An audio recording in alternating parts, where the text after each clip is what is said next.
Looking back, Daniel Carter would have given away everything he owned for just one chance to speak up. Not when he lost his job. Not when he buried his father. Not even when he stood alone in the empty house that used to echo with laughter. No, if he could go back, he would return to one ordinary Sunday dinner. To one simple moment, when his wife looked at him with tears in her eyes, silently begging him to stand beside her, and he would say the words that came years too late. "She's my wife. You will respect her." But life doesn't let us rewrite the chapters we've already lived. Sometimes, the smallest decisions become the biggest regrets. Have you ever looked back and realized that one moment, one sentence, one choice, one silence, changed the course of your entire life? If you have, then today's story will stay with you. Because this isn't just a love story. It's a story about the danger of staying quiet to keep everyone happy. It's about family, pride, loyalty, and the painful truth that people rarely leave after one mistake. They leave after 1,000 moments that made them feel alone. And perhaps the hardest lesson of all. By the time some people realize what they had, the person they loved has already learned how to live without them. Before we begin, tell us in the comments, do you believe a husband should always defend his wife, even if it means standing against his own family? Your answer might change by the end of this story. Looking back, Daniel Carter would one day realize that marriages rarely fall apart because of one terrible mistake. Most of the time, they break because of small moments that people convince themselves don't matter. A disrespectful joke, an ignored feeling, a promise postponed, a silence that should have been broken. At the time, Daniel thought he was protecting his family. Years later, he would understand that he had simply been too afraid to disappoint people. And fear has destroyed more relationships than anger ever could. Daniel grew up in a quiet neighborhood outside Columbus, Ohio. His father worked long hours, and his mother, Patricia Carter, believed that family loyalty came before everything else. In the Carter household, children were taught to respect their elders. Questioning your parents was considered disrespectful. Disagreeing with them was almost unthinkable. Daniel was a gentle child. He hated arguments. Whenever his older brothers fought, he walked away. Whenever tension filled the house, he stayed in his room. His mother often smiled and said, "You're the good one. You never cause trouble." Daniel loved hearing those words. Without realizing it, he built his entire personality around them. He became the man who never complained, the man who never argued, the man who believed that keeping quiet was the same thing as keeping peace. But there is an important lesson many people learn too late. Avoiding conflict does not solve problems. It only delays them. And delayed problems usually come back bigger than before. Maya Brooks was raised very differently. Her mother was a high school teacher who believed education was the key to freedom. She taught Maya to respect people, but she also taught her to respect herself. If someone hurts you, her mother always said, don't stay silent just because you love them. Those words stayed with Maya. She grew into a confident, compassionate woman and became a pediatric nurse. She spent her days comforting frightened children and encouraging worried parents. She believed that honest conversations could heal almost anything. When she met Daniel at a community charity event, she saw kindness in him. He listened carefully. He remembered little details. He opened doors for strangers. He had a quiet strength that made her feel safe. She didn't know that his silence was not always strength. Sometimes it was fear. Their love story was simple. They went to baseball games. They took road trips across small American towns. They spent Sunday afternoons cooking together, while old music played in the background. Daniel dreamed of building a family. Maya dreamed of building a home filled with laughter and respect. When he proposed, he looked into her eyes and said, "No matter what happens, we'll face life together." Maya believed him with all her heart. After their wedding, Daniel wanted to stay close to his family. Maya agreed. She knew family mattered. She wanted to become part of his. At first, everything seemed normal. Then, little comments started appearing. Patricia would smile and say, "You work such long hours. I hope you'll still have time to be a proper wife." Another day she would laugh and add, "My son always loved home-cooked meals. Fast food won't keep a marriage healthy." Maya tried not to take it personally. She smiled. She stayed polite. She told herself she was still new to the family. But every time, she looked at Daniel. Every time, he looked somewhere else. One evening, after a family barbecue, Maya sat quietly in the car. Daniel noticed.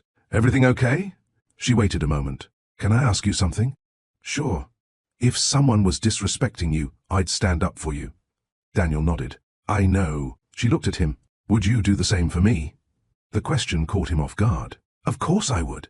She spoke softly. "Even if it was your own family." Daniel didn't answer right away. He had spent his whole life trying not to upset anyone. The idea of confronting his mother made him uncomfortable. "I just don't want everyone fighting." Maya smiled sadly. "I don't want fighting either." She turned toward the window. I just don't want to fight alone. Her words stayed in the car long after the conversation ended. A few months later, Maya was recognized by the hospital for helping organize a children's cancer support program. It was one of the proudest moments of her life. Daniel was excited. He invited his family to dinner to celebrate. Maya thought maybe this would be a fresh start. Halfway through the meal, Patricia lifted her glass. "We're all proud of Maya." Everyone smiled. Then Patricia added, "I just hope she remembers that careers don't keep husbands happy. Families do."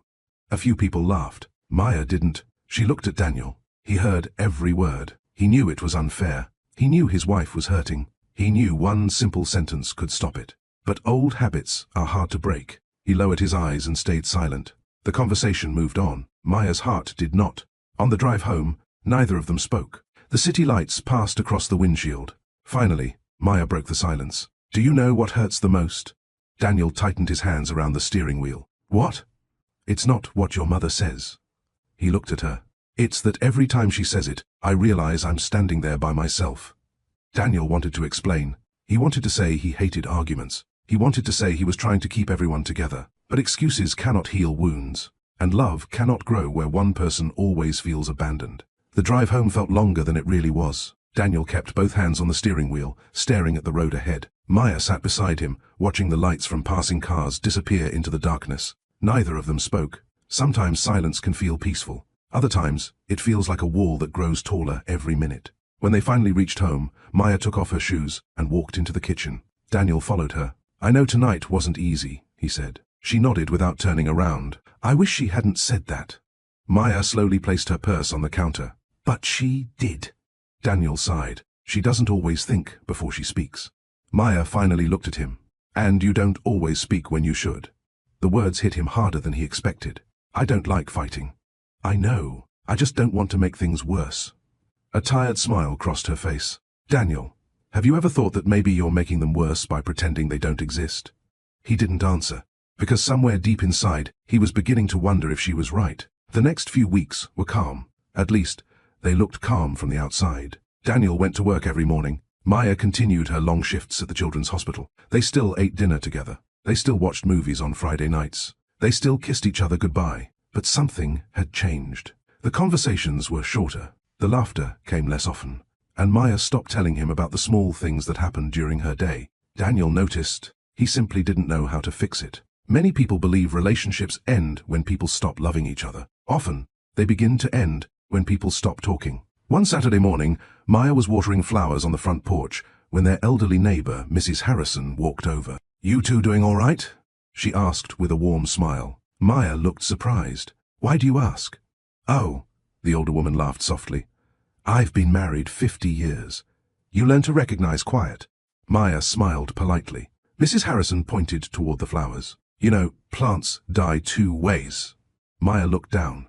"Too little water." The older woman paused. "Or too little sunlight." Then she smiled and walked away. Later that afternoon, Daniel's younger sister, Rebecca, called. "Mum's planning a family dinner next Sunday." Daniel hesitated. "We were actually thinking about staying home." Rebecca laughed. "You know Mom. She won't take no for an answer."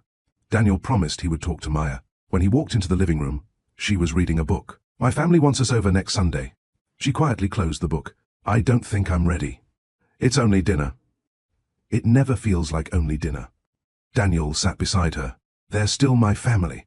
She looked at him gently. "And I'm still your family too." He reached for her hand. "I just want everyone to get along." Maya squeezed his fingers. "So do I."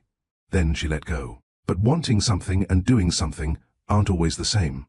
A few days later, Daniel had lunch with his friend Marcus. The two had known each other since college. Marcus had a way of saying exactly what he thought. Daniel told him everything. The comments, the awkward dinners, the arguments with Maya. Marcus listened quietly. Then he asked one question. "If another man treated your wife the way your family does, what would you do?" Daniel answered immediately. "I'd tell him to stop." Marcus nodded. "So why is it different?" Daniel looked down at his coffee. "Because they're my family." Marcus leaned back in his chair. "So is Maya." The conversation stayed with Daniel for the rest of the day. But changing old habits is harder than recognizing them. Sunday arrived. Maya stood in front of the bedroom mirror. She wore a simple blue dress. Daniel noticed she wasn't smiling. "You don't have to go if you really don't want to." She looked at him. Do you want me to stay home? He hesitated. That tiny pause was all she needed. You want me there because it'll make your mother happy. That's not true, isn't it? Daniel didn't know. The truth was complicated. He wanted Maya there because he loved her. He wanted her there because he hated disappointing his family. And he wanted to believe that maybe this dinner would somehow be different. Hope can be a beautiful thing. Sometimes, it can also make people ignore what they already know. Patricia Carter's house was already full when they arrived. Relatives filled the living room. Children ran through the hallway. The smell of roasted chicken and fresh bread drifted from the kitchen. Patricia hugged Daniel. Then she turned to Maya. You made it. Maya smiled politely. I did. Patricia looked at her watch. I wasn't sure. Hospital people are always so busy. The comment was small, almost harmless. Daniel heard it. He told himself not to overthink it. Dinner began peacefully. People talked about sports, vacations, work. Rebecca showed pictures from a recent trip. For a moment, Maya relaxed. Then Daniel's uncle looked across the table. So, when are you two giving Patricia some grandchildren? Daniel laughed nervously. We're taking life one step at a time. His uncle smiled. Well, don't wait too long. Patricia shook her head. These career women like waiting. The room grew quiet. Maya placed her fork on the table. She looked at Daniel. He felt every eye in the room. His heart started racing. He knew what he should say. He knew what his friend Marcus would say. He knew what Maya needed. But the little boy who had spent his life avoiding conflict was still inside him. He cleared his throat. Then he reached for his glass of water. Someone changed the subject. Dinner continued. Maya barely touched her food. On the drive home, the silence returned. Daniel couldn't stand it. I know you're upset. She kept looking through the window. Are you? What does that mean? She turned toward him. Are you upset? He opened his mouth. Nothing came out. She nodded. That's what I thought. When they reached home, Maya walked into the bedroom and quietly began folding clothes. Daniel frowned. What are you doing? I'm packing a small bag. His stomach tightened. Why? I need some time. His voice rose for the first time. You're leaving because of one dinner? She stopped folding. Then she looked at him with tears in her eyes. No, Daniel. Her voice was calm. I'm leaving because of every dinner. The room became painfully quiet. He wanted to tell her he would change. He wanted to promise that things would be different. But promises are easy.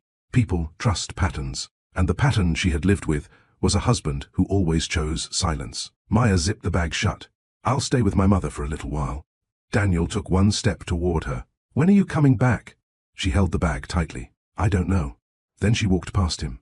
Daniel stood in the middle of the bedroom, listening to the front door open. Then close. He waited for a few seconds. He thought she might come back. He thought she might realize this was all a misunderstanding. But the house remained quiet. For the first time since they had married, Daniel understood something he had never allowed himself to believe. The people we love do not usually leave because they stop loving us. Sometimes they leave because they grow tired of feeling invisible. And standing alone in that empty house, Daniel had no idea that the choice he had made over and over again was about to change both of their lives forever. Daniel spent years believing that staying silent would keep his family together. Instead, it may have cost him the woman he loved most. But was Maya right to leave, or should she have given him one more chance? As we move into the next chapter, Daniel will be forced to face a painful question. Can a marriage survive when one person finally gets tired of waiting to be chosen? If this story has touched your heart so far, don't forget to like this video, subscribe to Love Stories by Mr. Johnson, and share it with someone who believes that love should never have to fight alone. Because the hardest part of Daniel and Maya's journey is only beginning. And some regrets arrive long before forgiveness. The front door closed. Daniel stood in the middle of the living room, staring at it. His mind refused to accept what had just happened. Maya had left angry before. After a stressful week at work, she had once spent the night at her mother's house. Another time, after a disagreement about money, she had gone to visit a friend for the weekend. But she had always called. She had always come home. Daniel looked at the clock. 8:17 p.m. He took out his phone. His thumb hovered over her name. Then he smiled to himself. She just needs a little space. He put the phone back in his pocket. Tomorrow would be better. Tomorrow they would talk. Tomorrow, everything would return to normal. The next morning, Daniel woke up earlier than usual. For a few seconds, he forgot. Then he turned toward the other side of the bed. The pillow was untouched. The room was quiet. He got dressed and walked into the kitchen. Maya's coffee mug was still in the sink. Her favorite cereal sat on the counter. The blue jacket she wore on cold mornings was missing from the coat rack. Daniel poured himself a cup of coffee. It tasted bitter. He almost laughed. Maya always added a little cinnamon to the coffee. She said life was hard enough. Small things should make people smile. Daniel had always teased her about that. Now he found himself opening the cabinet and looking for the cinnamon. At work, he couldn't concentrate. His co-worker, Steve, looked across the office. "You all right?" Daniel nodded. "Didn't sleep much." Steve laughed. "Welcome to marriage." Daniel forced a smile. If only it were that simple. Around lunchtime, he finally sent Maya a message. "Hope you're okay. Call me when you're ready." He stared at the screen. No reply. He told himself she was busy. Hospitals were unpredictable. People got busy. Phones died. There were always explanations. That evening, Daniel stopped by the grocery store. Without thinking, he picked up Maya's favorite strawberry yogurt. Fresh fruit, the tea she liked. When he reached the checkout line, he looked at the shopping cart. Almost everything inside was for her. He quietly put the yogurt back. The house was dark when he got home. He unlocked the front door and waited. Some part of him expected her to be sitting on the couch, maybe reading, maybe watching television, maybe waiting for him. But the house was empty. He walked into the bedroom. Her side of the closet looked different. Not empty, just different. A few dresses were gone. Her travel bag was gone. The small jewelry box her grandmother had given her was gone too. Daniel frowned. She had packed more than he realized. His phone rang. It was his mother. "How are you doing?" Patricia asked. "I'm fine." "And Maya?" "She's staying with her mother for a few days." Patricia sighed. "I knew she'd calm down." Daniel didn't answer. His mother continued. "Honestly, Daniel, I think she overreacted." He looked around the quiet house. For some reason, those words bothered him, more than they ever had before. "I have to go, Mom. Tell Maya I said hello."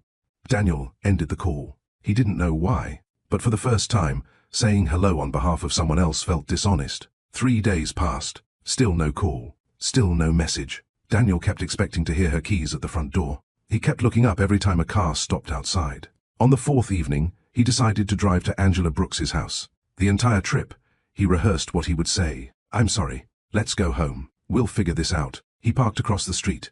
The porch light was on. Maya's car sat in the driveway. Daniel took a deep breath and walked toward the front door. Before he could knock, he heard laughter. He stopped. Maya was inside with her mother. She was laughing. It wasn't a loud laugh.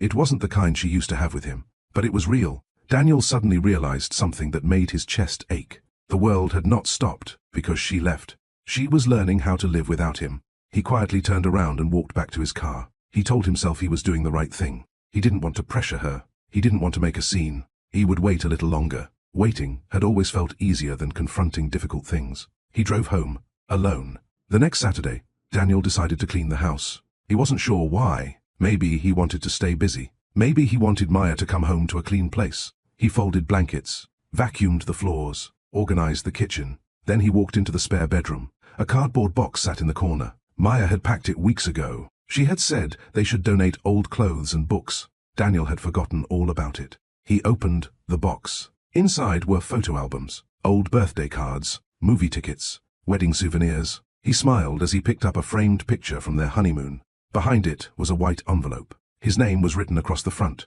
Daniel. His smile disappeared. His hands suddenly felt heavy. He didn't remember seeing the envelope before. Slowly, he opened it.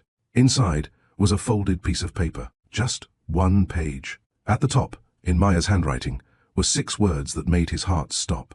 "I don't know how much longer I can do this." Daniel stared at the sentence. The date in the corner of the page was almost 8 months old. 8 months. She had been hurting for 8 months.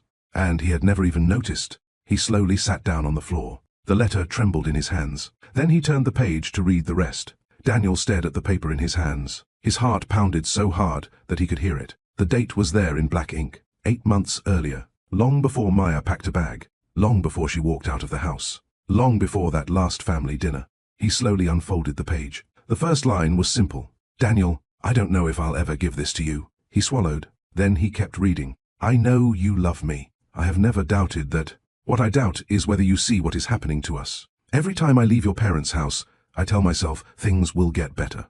Every time I ask you to stand beside me, you promise you will. And every time I walk into the next family gathering, hoping this will finally be the day you choose us. Then I look over at you, and you look away." Daniel stopped reading. His eyes filled with tears. He remembered every dinner, every uncomfortable joke, every silent drive home. He had convinced himself those moments were small. To Maya, they had become memories she could not escape. He forced himself to continue. "I don't want you to fight with your family. I don't want you to hate anyone. I just want to know that when life becomes difficult, I won't have to face it alone. You always tell me that you don't like conflict. But your silence doesn't end conflict. It simply tells me that my feelings come second. Daniel lowered the letter. He covered his face with both hands. The house was quiet. Too quiet. For the first time, he wondered how many nights Maya had cried after he had fallen asleep. How many times she had smiled in front of other people and broken down when nobody was watching. He stood up and walked through the house. The kitchen, the living room, the back porch. Every room carried a memory. There was the chair where Maya used to read on Sunday mornings. The window where she kept small flower pots. The refrigerator covered with pictures from road trips and holidays. Daniel reached for one photograph. It was taken at a county fair. Maya was laughing while holding a giant stuffed bear he had won for her. He remembered that day clearly. She had looked at him and said, "You know what I love about you?" He had smiled. "What?" "You make me feel safe." Daniel slowly put the picture back. He no longer knew if that had ever been true. That evening, Marcus came over. The moment he saw Daniel's face, he knew something was wrong. What happened? Daniel handed him the letter. Marcus quietly read it. When he finished, he placed it on the table. "Did you know she felt this way?" Daniel shook his head. "No." Marcus looked at him. "Or did you just not want to know?" The question hurt, because deep inside, Daniel wasn't sure. There had been signs, conversations, tears, long drives home without a single word. He had seen them. He had simply believed there would always be another chance to fix everything. The next morning, Daniel drove to Maya's workplace. He sat in the parking lot for almost 20 minutes. Nurses and doctors walked in and out of the building. Finally, he saw her. She looked tired, but she also looked calm. She was carrying a folder against her chest and talking to another nurse. Daniel started to open the car door. Then he stopped. Maya laughed at something her co-worker said. It was a small laugh, but it reminded him of the night he had stood outside her mother's house. She was slowly building a life that did not depend on him. His hands tightened around the steering wheel. He wanted to run after her. He wanted to apologize. He wanted to tell her he had finally read the letter. Instead, he watched her walk inside the hospital. The doors closed behind her, and Daniel drove away. That afternoon, Rebecca knocked on his front door. "I was in the neighborhood," she said. Daniel let her in. She noticed the letter on the table. "You found it." Daniel looked surprised. "You knew about this?" Rebecca nodded. "Maya wrote it after Christmas." He frowned. "You knew she was hurting?" Rebecca looked down. "I thought you knew too." Daniel sat down slowly. Rebecca took a deep breath. There were times she cried in the bathroom after family dinners. Daniel felt the blood drain from his face. "What?" Rebecca nodded. "I found her once." He couldn't believe what he was hearing. "Why didn't anyone tell me?" Rebecca looked at him sadly. "Maya said she didn't want people choosing sides." The words echoed through the room. She had spent years protecting the very family that had hurt her. Before leaving, Rebecca stopped at the front door. "I should probably tell you something else." Daniel looked up. "What?" "I had lunch with Maya yesterday." His heart started racing. "What did she say?" Rebecca hesitated. Then she answered quietly. "She asked me if I thought people could really change." Daniel stood up. "And what did you tell her?" Rebecca looked at her brother for a long moment. "I told her that people change when losing something hurts more than changing themselves." The front door closed. Daniel was alone again. That night, he couldn't sleep. He opened the letter once more. This time, he read the final paragraph. "I hope one day you understand that I was never asking you to choose between me and your family. I was asking you to remember that when you married me, we became a family too." Daniel folded the paper carefully. Then he walked into the bedroom. He opened the drawer beside the bed and took out his wedding ring. He had removed it a few days earlier because looking at it was painful. He slipped it back onto his finger. Then he picked up his phone. He scrolled until he found his mother's name. His thumb hovered over the call button. For 36 years, Daniel Carter had done everything he could to avoid difficult conversations. Tonight, he knew one was waiting for him. He took a deep breath, and just before he pressed the button, another call came through. The screen lit up. It was Angela Brooks, Maya's mother. Daniel answered immediately. "Angela, is Maya okay?" There was silence on the other end. Then Angela spoke. Her voice was calm, but it carried a fear Daniel had never heard before. "You need to come to the hospital." The call ended. Daniel grabbed his keys and ran for the front door. He had no idea what had happened. He only knew one thing. He was terrified that he was already too late. Daniel broke every speed limit on the way to the hospital. His hands were shaking so badly that he almost dropped his phone at a red light. Angela's words kept repeating in his mind. "You need to come to the hospital." She hadn't explained anything. She hadn't said Maya was hurt. She hadn't said she was sick. But she hadn't said she was all right either. And sometimes, what people don't say is the most frightening part. Rain began to fall as Daniel pulled into the emergency entrance. He jumped out of the car and hurried inside. The bright lights made everything feel unreal. Doctors walked quickly through the halls. Nurses pushed patients from one room to another. Families sat in waiting areas with worried faces. Daniel looked around until he saw Angela standing near a window. She looked exhausted. The moment she saw him, she walked over. "Where is Maya?" Daniel asked. Angela looked at him for a long second. "She's fine." Daniel let out a breath he didn't realize he had been holding. "Can I see her?" "Not yet." His heart started racing again. "What happened?" Angela folded her arms. "She collapsed at work." Daniel stared at her. "What?" "One of the nurses called me." "Was she hurt?" "No." "Then why did she collapse?" Angela looked away. "She hasn't been sleeping." Daniel felt a knot form in his stomach. She hasn't been eating much either. He couldn't believe what he was hearing. Maya had always taken care of everyone else. She reminded people to eat. She told worried parents to get some rest. She was the strong one. The idea that she had been quietly falling apart made him feel sick. A doctor walked over and spoke softly with Angela. After a short conversation, he nodded toward Daniel. "You can see her for a few minutes," Angela said. Daniel followed the doctor down a long hallway. His footsteps felt heavy. He had imagined this moment 100 different ways. He had planned speeches, apologies, promises. Now, he couldn't think of a single word. The doctor stopped outside a room. "She needs to avoid stress." Daniel nodded. His hand rested on the door. Then, he slowly pushed it open. Maya was sitting up in bed. She wasn't connected to any machines. She looked tired, very tired. She looked toward the door. Their eyes met. Neither of them spoke. Daniel took a few careful steps inside. "How are you feeling?" "I'm okay." Her voice was quiet. He pulled a chair closer. "I'm glad you're all right." She nodded. The silence returned. Daniel hated it. But this time, he understood that he had created it. "I got a call from your mother." "I know. I was scared." Maya looked down at the blanket. "I was scared too." Daniel wanted to reach for her hand. He didn't. He wasn't sure she wanted him to. Finally he said, "I'm sorry." She looked at him. He had apologized before, after arguments, after family dinners, after long drives home. But this apology sounded different. Maybe because there were no excuses attached to it. Maya's eyes filled with tears. "I don't know what to do with your apology anymore." Daniel felt his chest tighten. "I know. You always say you're sorry. I know. You always promise things will change." He lowered his head. "I know." Maya wiped away a tear. "I'm just tired, Daniel."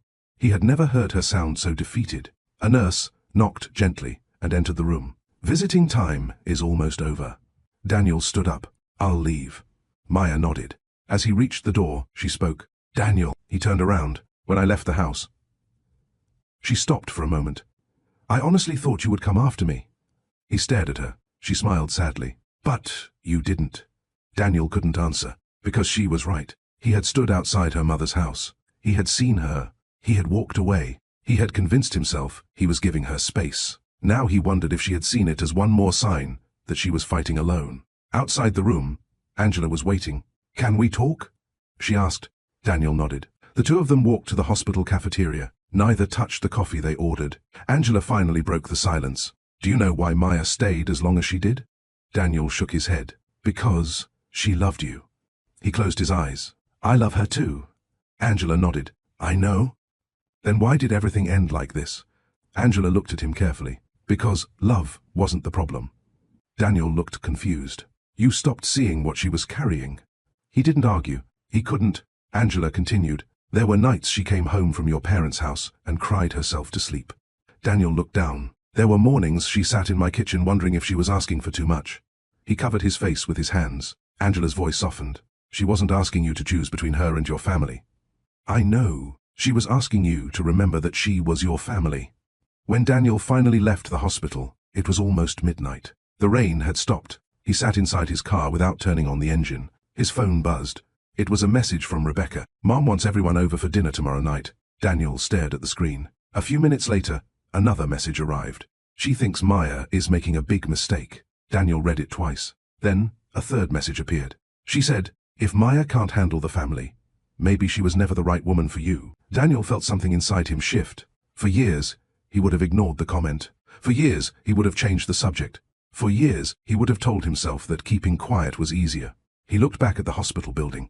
He thought about Maya, sitting alone in that room. He thought about the letter. He thought about every time she had looked at him, hoping he would say something. Daniel picked up his phone. His thumb hovered over his mother's number. This time, he didn't put the phone away. This time, he pressed the call button. The line rang once, twice. Then Patricia answered. "Daniel, I was just talking about you." He took a slow breath. For the first time in his life, he was about to say the words he should have spoken years ago. "Daniel, I was just talking about you." His mother's voice sounded warm, almost cheerful. For a second, the old habit returned. He almost smiled. He almost pretended everything was normal. Then he looked through the windshield at the hospital behind him. Maya was inside that building, exhausted, heartbroken, and somehow, he knew that if he stayed silent one more time, he would lose her forever. "Mom," he said quietly, "we need to talk." Patricia laughed. "Can it wait until tomorrow? Everyone's coming for dinner." "No." Something in his voice made her stop talking. "What's wrong?" she asked. Daniel tightened his grip on the phone. "I went to the hospital tonight." There was a pause. "Is Maya all right?" "She collapsed at work." "My goodness." Patricia sounded surprised. Then she sighed. "She probably needs to slow down. I've always said she works too hard." Daniel closed his eyes. In the past, he would have accepted the comment. Tonight, he couldn't. "Mum." His voice was calm. "She's not carrying this by herself." "What does that mean?" "It means I've made mistakes." Patricia was quiet. "But it also means that some of the things said to Maya over the years have hurt her." Another silence. Then Patricia laughed softly. "Oh, Daniel, you're not still thinking about those little family jokes."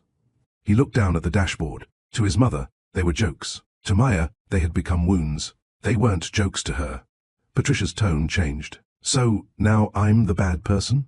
Daniel had heard that question his entire life. It was the question that ended every difficult conversation. The question that made everyone apologize, even when they had done nothing wrong. For years, he had fallen into the trap. Tonight, he didn't. "I'm not calling to blame anyone." "Then what are you calling for?" He took a deep breath. "I'm calling because things have to change." Patricia didn't answer right away. When she finally spoke, her voice was cold. "I welcomed that girl into my family." Daniel looked toward the hospital. "Her name is Maya." "What?" "Her name is Maya." The words surprised even him. He had never corrected his mother before. Patricia sighed. "I don't know what's gotten into you." Daniel knew. He had spent too many years trying to be the son everyone expected him to be. Somewhere along the way, he had forgotten to be the husband he promised to become. "You know what I think?" Patricia said. "I think she's filling your head with nonsense." Daniel shook his head. "No." "Then who is?" He thought about the letter, the empty house, the hospital room. "No one had to fill my head with anything." Patricia became quiet again. Then she asked, "So, what exactly do you want?" Daniel answered without hesitation. "I want my wife to be treated with respect." Patricia laughed. "Respect goes both ways." "It does." "Then she owes me an apology too." Daniel frowned. "For what?" He stared out the windshield. His mother truly believed Maya had done something wrong. That realization hurt more than he expected. She left because she was unhappy.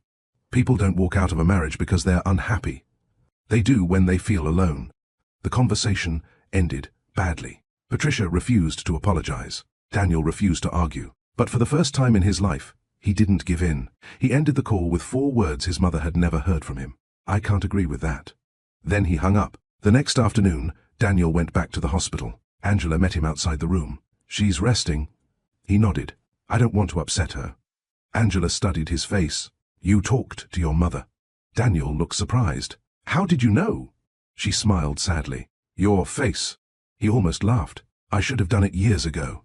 Angela opened the door. "Maybe." Then she looked at him. "But you can't change years ago." Maya was sitting by the window. Sunlight filled the room. She looked stronger than the night before. Daniel walked in slowly. "Hi." "Hi." He sat down. For a moment, neither spoke. Then Daniel said, "I talked to my mother."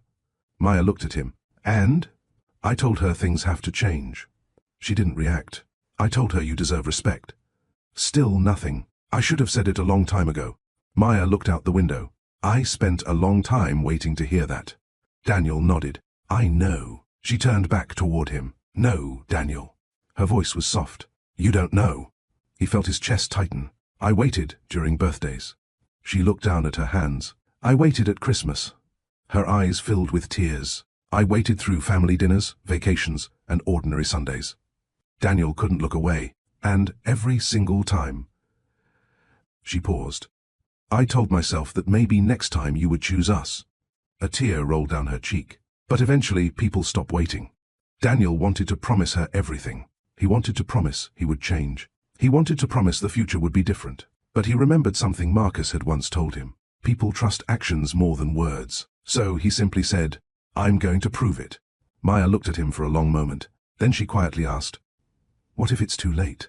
Daniel had no answer. Later that evening, he returned to the empty house. As he walked toward the front door, he noticed a car parked across the street. Rebecca stepped out. I've been waiting for you. Daniel frowned. What happened? She looked nervous. Mom knows you talked to Maya. So? Rebecca took a deep breath. She's angry. Daniel almost smiled. His mother had been angry before. It wasn't new. But Rebecca didn't smile back. Daniel. What? She said if you choose Maya over the family. He stared at his sister. Then you shouldn't come back either. The words hung in the air. The old Daniel would have panicked. He would have apologized. He would have tried to make everyone happy. Instead, he looked at the empty house behind him. Then he thought about Maya sitting alone in a hospital room. For the first time, the choice seemed simple. But he also knew that some decisions change the rest of your life. Rebecca looked at him anxiously. What are you going to do? Daniel slowly reached into his pocket. He pulled out his house keys. Then he looked toward the dark street where he had grown up.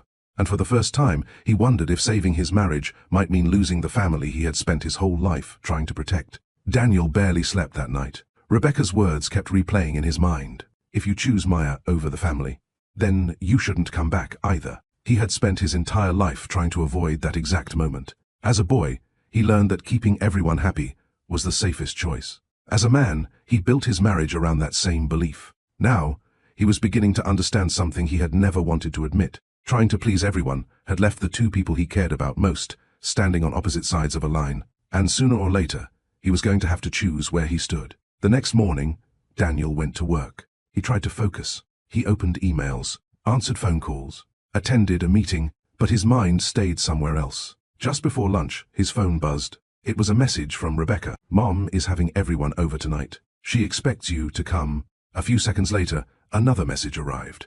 Please don't make things worse. Daniel stared at the screen. He knew exactly what would happen if he went. His mother would cry. His uncles would tell him that marriage was making him weak. Someone would say Maya had changed him. And as always, everyone would expect Daniel to smooth things over. For 36 years, he had done exactly that. He locked his phone and put it back in his pocket. That evening, he drove home instead of going to his mother's house.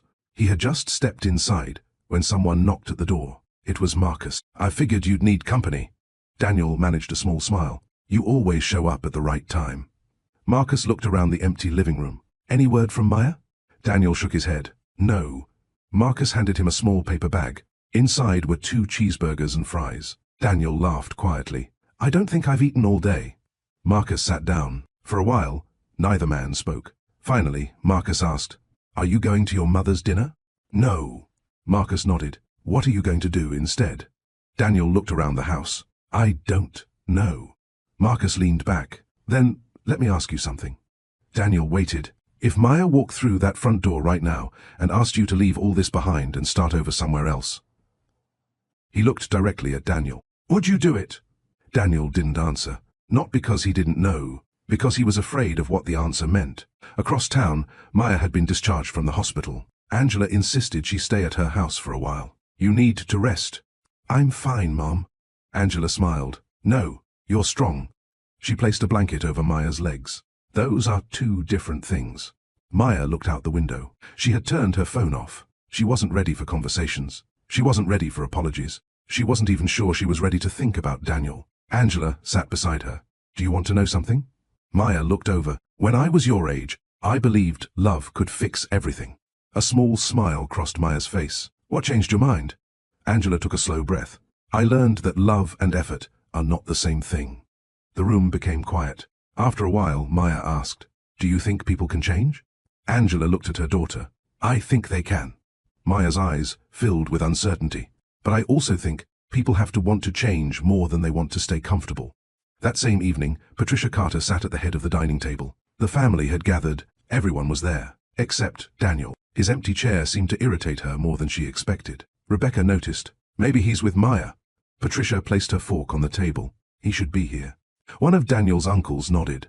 Family comes first.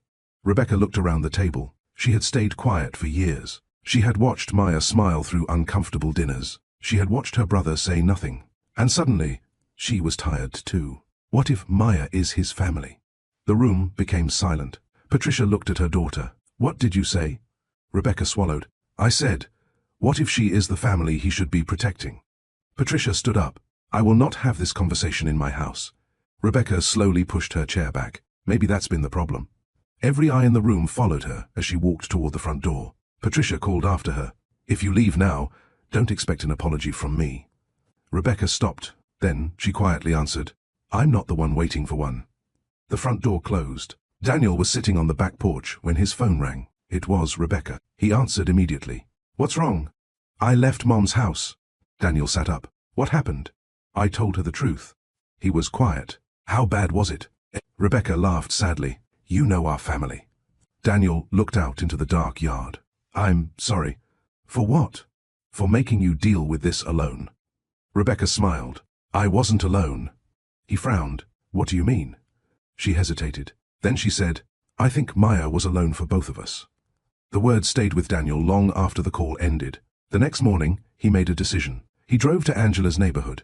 He didn't go to the house. Instead, he parked across the street. He watched the front yard. A few minutes later, the front door opened. Maya walked outside. She was carrying a small watering can. She moved slowly from one flower bed to another. Daniel sat quietly. She looked peaceful. For a moment, he almost started the car and drove away. Then Maya looked up. Their eyes met across the street. Neither moved. Neither smiled. Daniel stepped out of the car. Maya stood still. He walked toward the sidewalk. She didn't leave. When he was only a few feet away, he stopped. I didn't come to ask you to come home. Maya waited. I came to tell you that I finally understand. She looked at him carefully. No. Her voice was gentle. You finally understand that you're losing me. Daniel felt the truth of her words. She wasn't trying to hurt him. She was simply being honest. He lowered his head. Maybe? Maya held the watering can against her side. I spent years hoping you would see what was happening. He nodded. I know. She shook her head. You keep saying that. Daniel looked into her eyes. What can I do?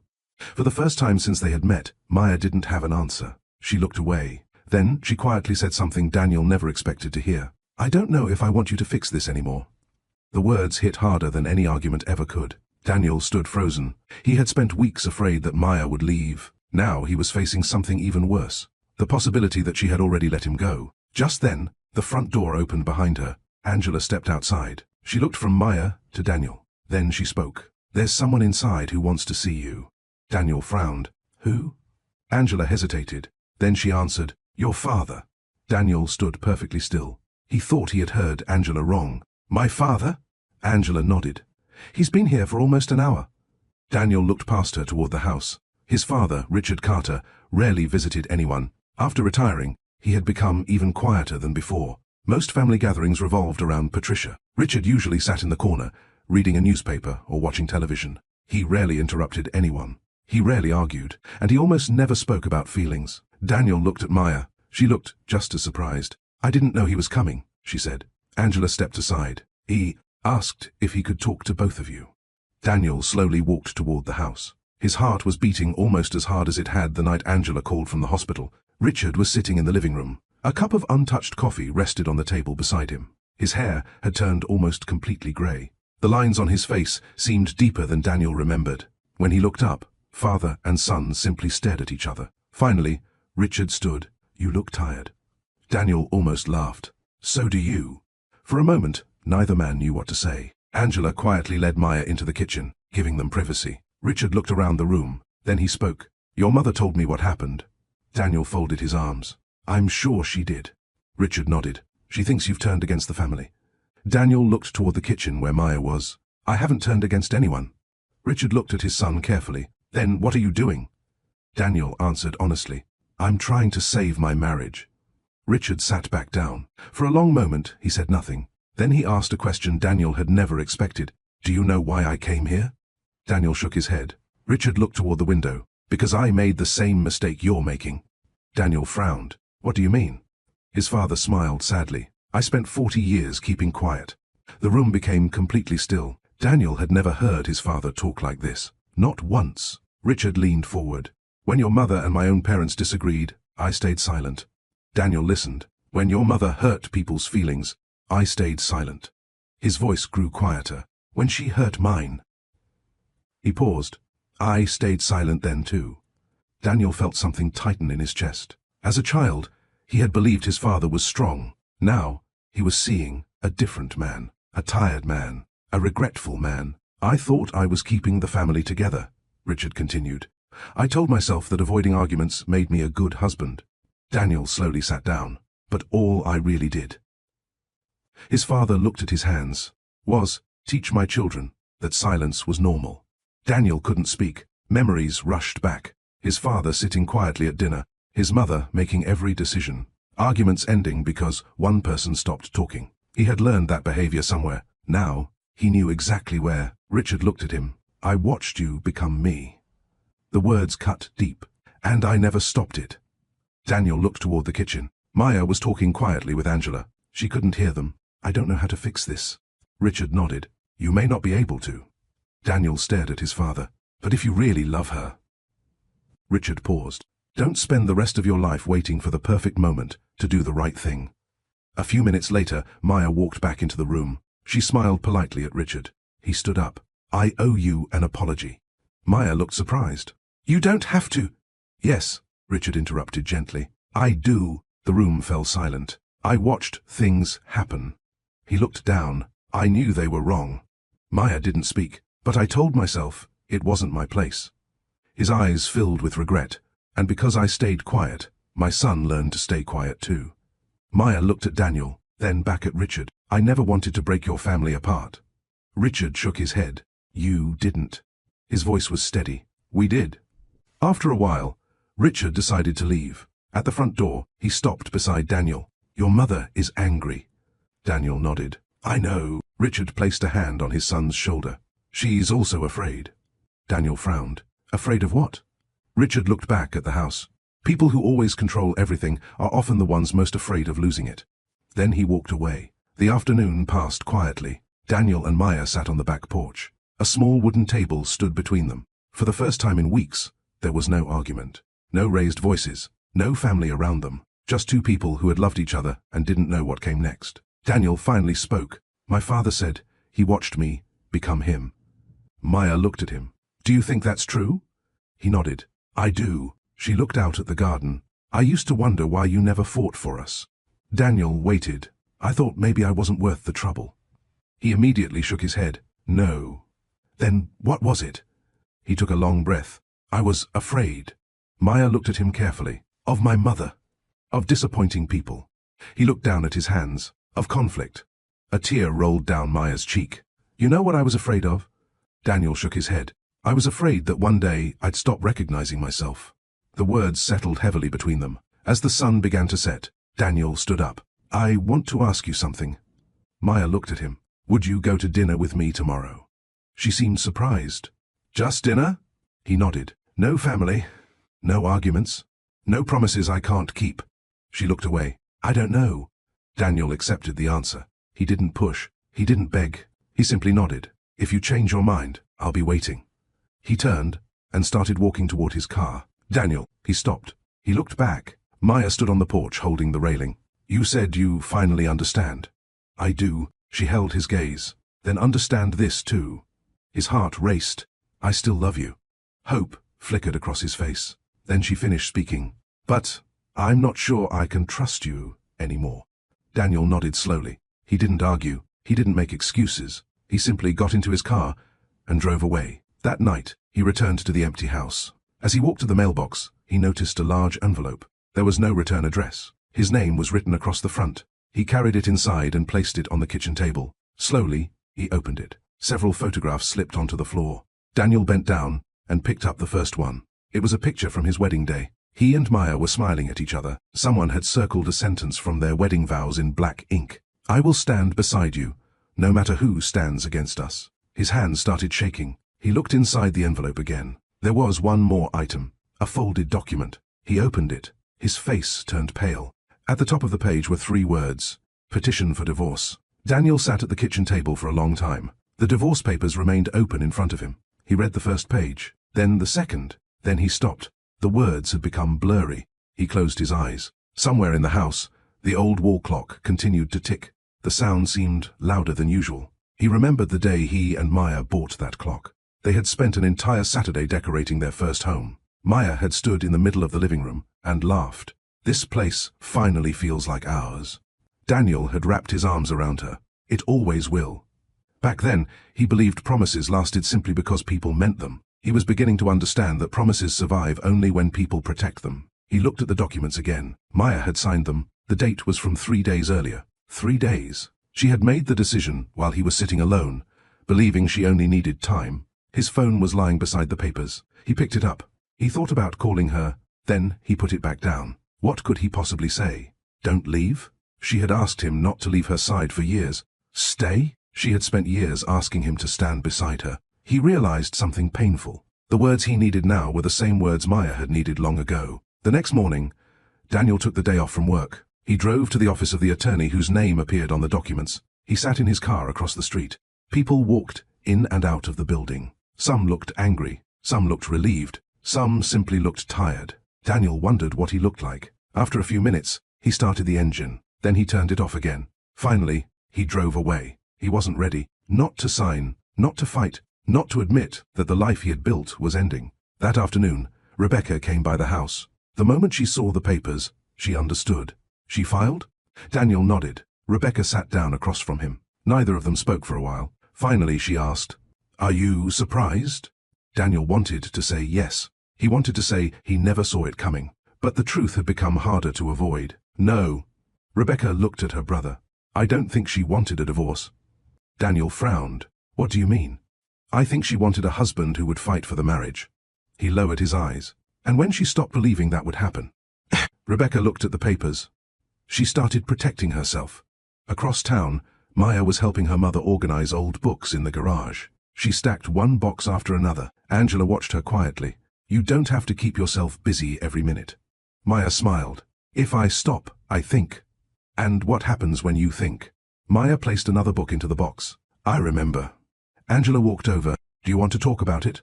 Maya shook her head. Then, she stopped working. "There was a time," she said softly, "when I believed Daniel would come after me." Angela listened. "I thought he would knock on the door and tell me we were going to fix everything." She smiled sadly. "I waited." Angela put an arm around her shoulders. "How long?" Maya looked toward the house. "Long enough to realize I was the only one waiting." That evening, Daniel received a call from his father. "Can we meet?" Daniel agreed. They met at a small diner on the edge of town. Richard was already sitting in a booth when Daniel arrived. Neither of them ordered food. Richard looked at his son. "Your mother told me about the divorce papers. She says you should sign them." Daniel looked surprised. "She said that?" Richard sighed. "She believes Maya has already made her choice." Daniel looked down at the table. "What do you believe?" Richard was quiet for a long moment. Then he answered, "I believe some things are worth fighting for." Daniel almost laughed. "You never fought." His father accepted the words. "No." He looked out the window. "And I have regretted that for longer than you have been alive." When Daniel returned home, he found himself standing in front of the hallway closet. Inside was an old cardboard box. Maya had packed it years earlier. Written across the top were 2 words, "Our dreams." He slowly opened it. Inside were things they had collected during their marriage. A brochure for a beach vacation they never took. Paint samples for the nursery they once planned to decorate. A notebook filled with ideas for their future home. At the bottom of the box was a folded sheet of paper. Daniel opened it. It was a list. Maya had written it during the first year of their marriage. "Things I want us to do together." He smiled through the tears. "Take dancing lessons. Travel to New York at Christmas. Plant a garden. Adopt a dog. Grow old together." The last one was underlined. Daniel sat on the floor holding the paper. He couldn't remember the last time they had talked about dreams. Somewhere along the way, they had become too busy surviving. The next afternoon, there was another knock at the front door. Daniel opened it. A man in a delivery uniform handed him a small envelope. No signature needed. Daniel frowned. Who sent it? The man shrugged. No idea. After he left, Daniel looked at the envelope.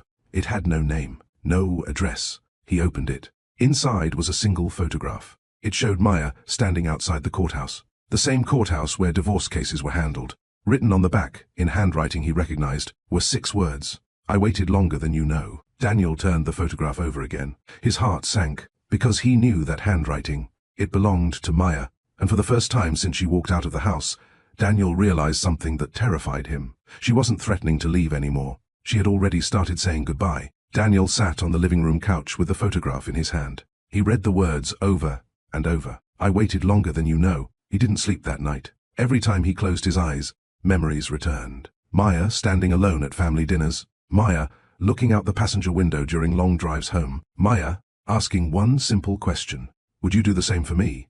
Back then, he thought there would always be another chance. Now he wondered how many chances she had given him without him ever noticing. The next morning, he made a decision. He drove to the courthouse. He wasn't there to stop the divorce.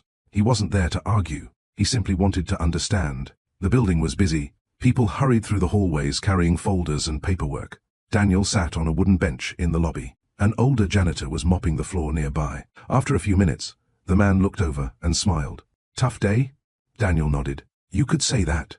The janitor leaned on the mop. Marriage? Daniel looked surprised. Is it that obvious? The man laughed quietly. I've worked here 22 years. Daniel looked around the building. Do people ever change their minds? The old man thought about the question. Some do. And the others? They usually waited too long. The answer stayed with Daniel long after the conversation ended. As he walked toward the exit, he saw someone familiar. Angela Brooks. She was carrying a folder. Daniel stopped. She looked up and noticed him. Neither of them spoke for a moment. Finally, Daniel asked, Is Maya here?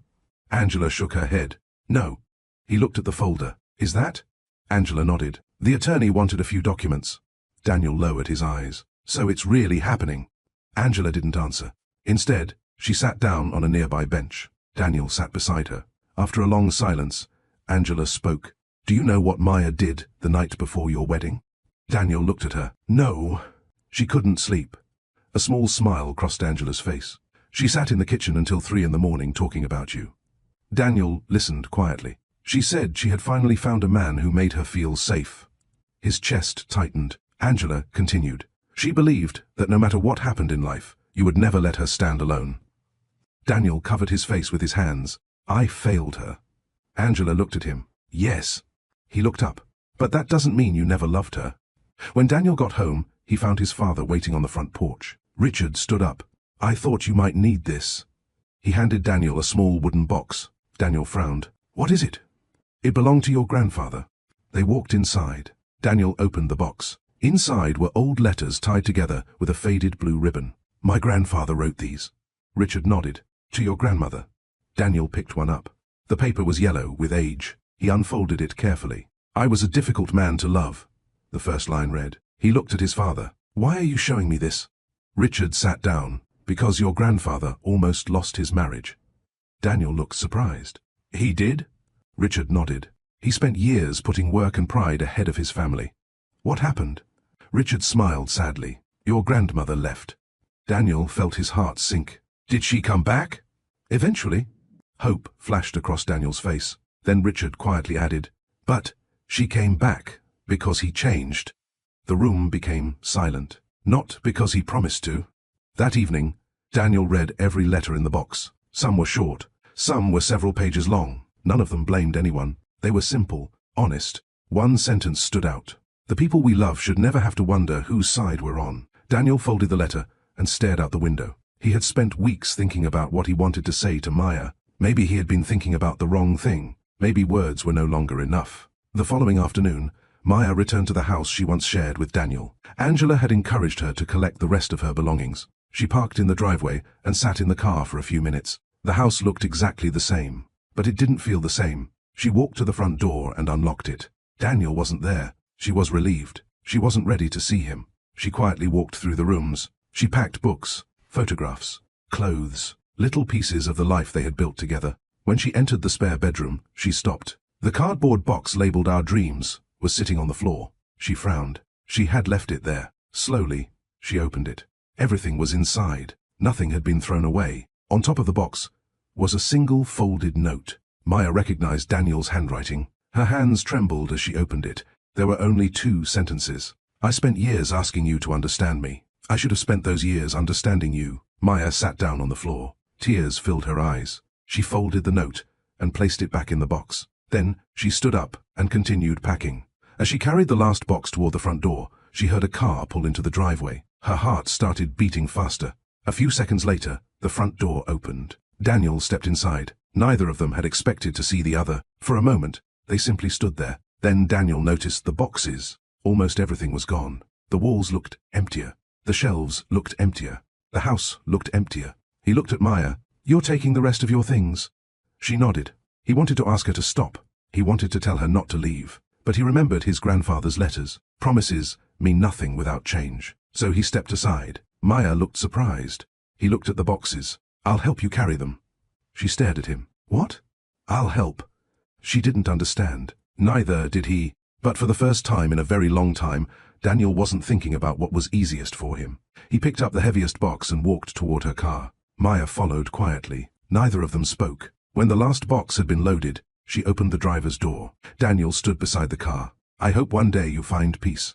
Maya looked at him. A tear rolled down her cheek. "I wanted to find it with you." She got into the car. Daniel stepped back. The engine started. Slowly she drove away. He stood in the driveway until the car disappeared around the corner. Then he looked down. Something was lying on the ground where Maya's car had been parked. He walked over and picked it up. It was a small silver key. He recognized it immediately. It was the key to the safety deposit box they had rented together after they got married. Daniel frowned. He had almost forgotten about it. As he turned the key over in his hand, his phone rang. It was the bank. The woman on the line sounded professional. "Mr. Carter?" "Yes. I'm calling because Mrs. Carter was here this morning." Daniel's heart began to race. "What about her?" There was a brief pause. "She asked us to prepare the contents of your shared safety deposit box." Daniel looked at the key. "What was inside?" The woman answered quietly, "I'm sorry, sir. I can't discuss the contents over the phone."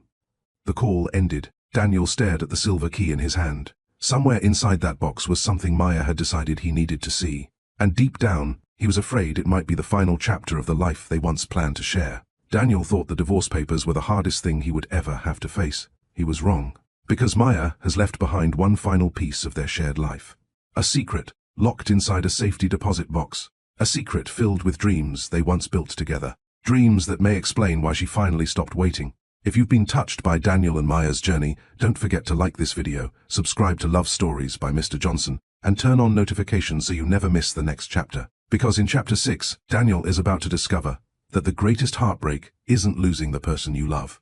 It's realizing they never stopped loving you. Daniel arrived at the bank before it opened. The silver key never left his hand. He had spent the entire night wondering what Maya had placed inside the safety deposit box. Old jewelry. Important documents. Their wedding rings? The more he thought about it, the less certain he became.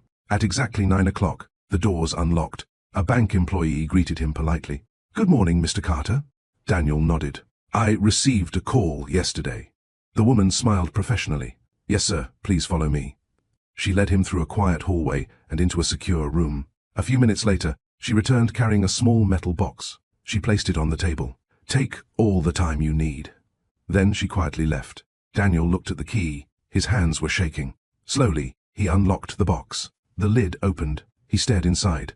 There was no money, no jewelry, no legal papers, only a large brown envelope. Written across the front were 4 simple words. "For our future children." Daniel felt his chest tighten. He carefully opened the envelope. Inside were letters, dozens of them. Each one had a date. Some were years old, some were newer. On top of the stack was a folded note. "Daniel, if you're reading this, then the future we planned together probably never happened." His eyes filled with tears. He sat down and continued reading. "I started writing these letters after we talked about having children. I thought it would be something beautiful.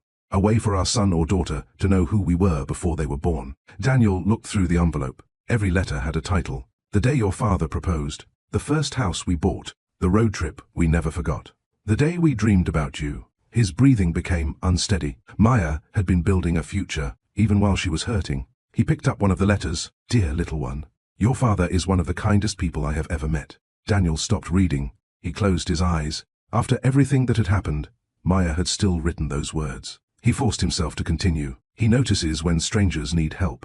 He remembers birthdays. He makes people feel safe. A tear rolled down Daniel's face. Then he reached the next sentence. I just hope one day he realizes that the people closest to him need that same kindness too. Daniel slowly lowered the letter. The empty room felt smaller. He spent almost an hour reading. One letter described the tiny yellow bedroom Maya wanted to decorate. Another talked about teaching their future children to ride bicycles. One was about family traditions. She wanted movie nights, Christmas cookies, summer vacations, Sunday breakfasts, simple things, ordinary things, the kind of life they had once promised each other. At the very bottom of the envelope was one final letter. Unlike the others, it had never been sealed.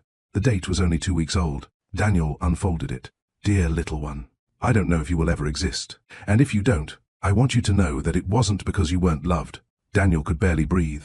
Sometimes good people meet at the wrong moment in their lives. Sometimes they carry fears they don't know how to put down. Sometimes they hurt each other without ever meaning to. His hands trembled. I wanted you to grow up in a home where both of your parents stood together. I don't think I can give you that anymore. Daniel covered his mouth. He couldn't finish the letter, not yet. When he finally left the bank, the envelope was tucked safely under his arm. He sat inside his car and looked at the steering wheel. For the first time since Maya left, he didn't think about what he had lost. He thought about what they had almost built, and what his choices had destroyed. Across town, Maya was sitting on Angela's porch. She looked out at the garden her mother had spent years caring for. Angela joined her with 2 cups of tea. You went to the bank? Maya nodded. I did. Angela handed her a cup. Do you think he'll open it? Maya stared at the flowers. Yes. Why? A sad smile crossed her face. Because he always cared about the future. Angela looked at her daughter. And the present?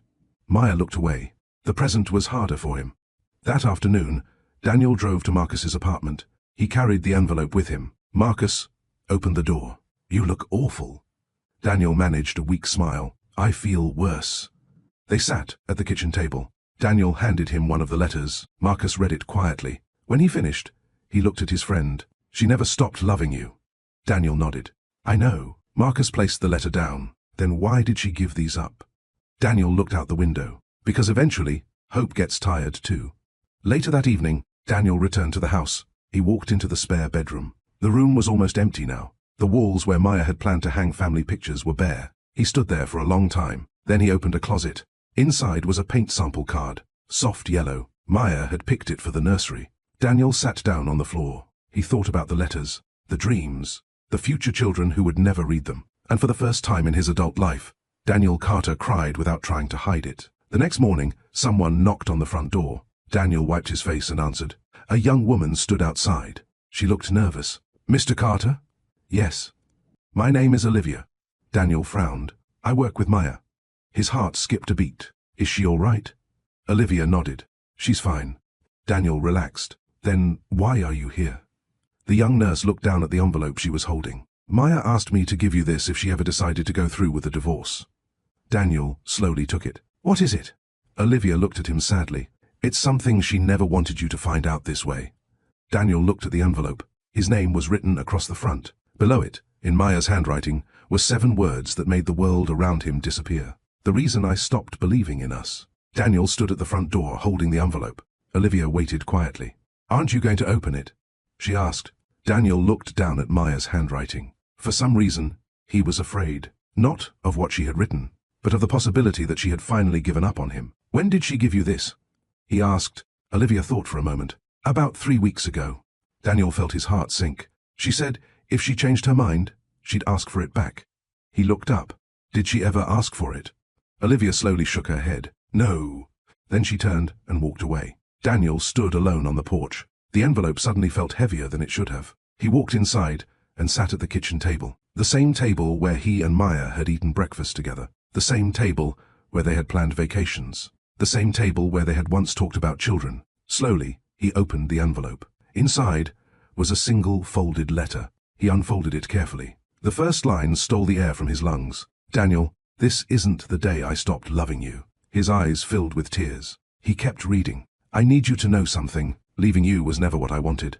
I fought for us longer than you realize. I defended you when people told me to walk away. I made excuses for you because I knew the kind man you could be. Daniel closed his eyes. He remembered friends, asking Maya if she was happy. He remembered her smiling. He wondered how many of those smiles had been for his sake. He forced himself to continue. The day I stopped believing in us wasn't the day your mother insulted me. It wasn't the day you stayed quiet at another family dinner.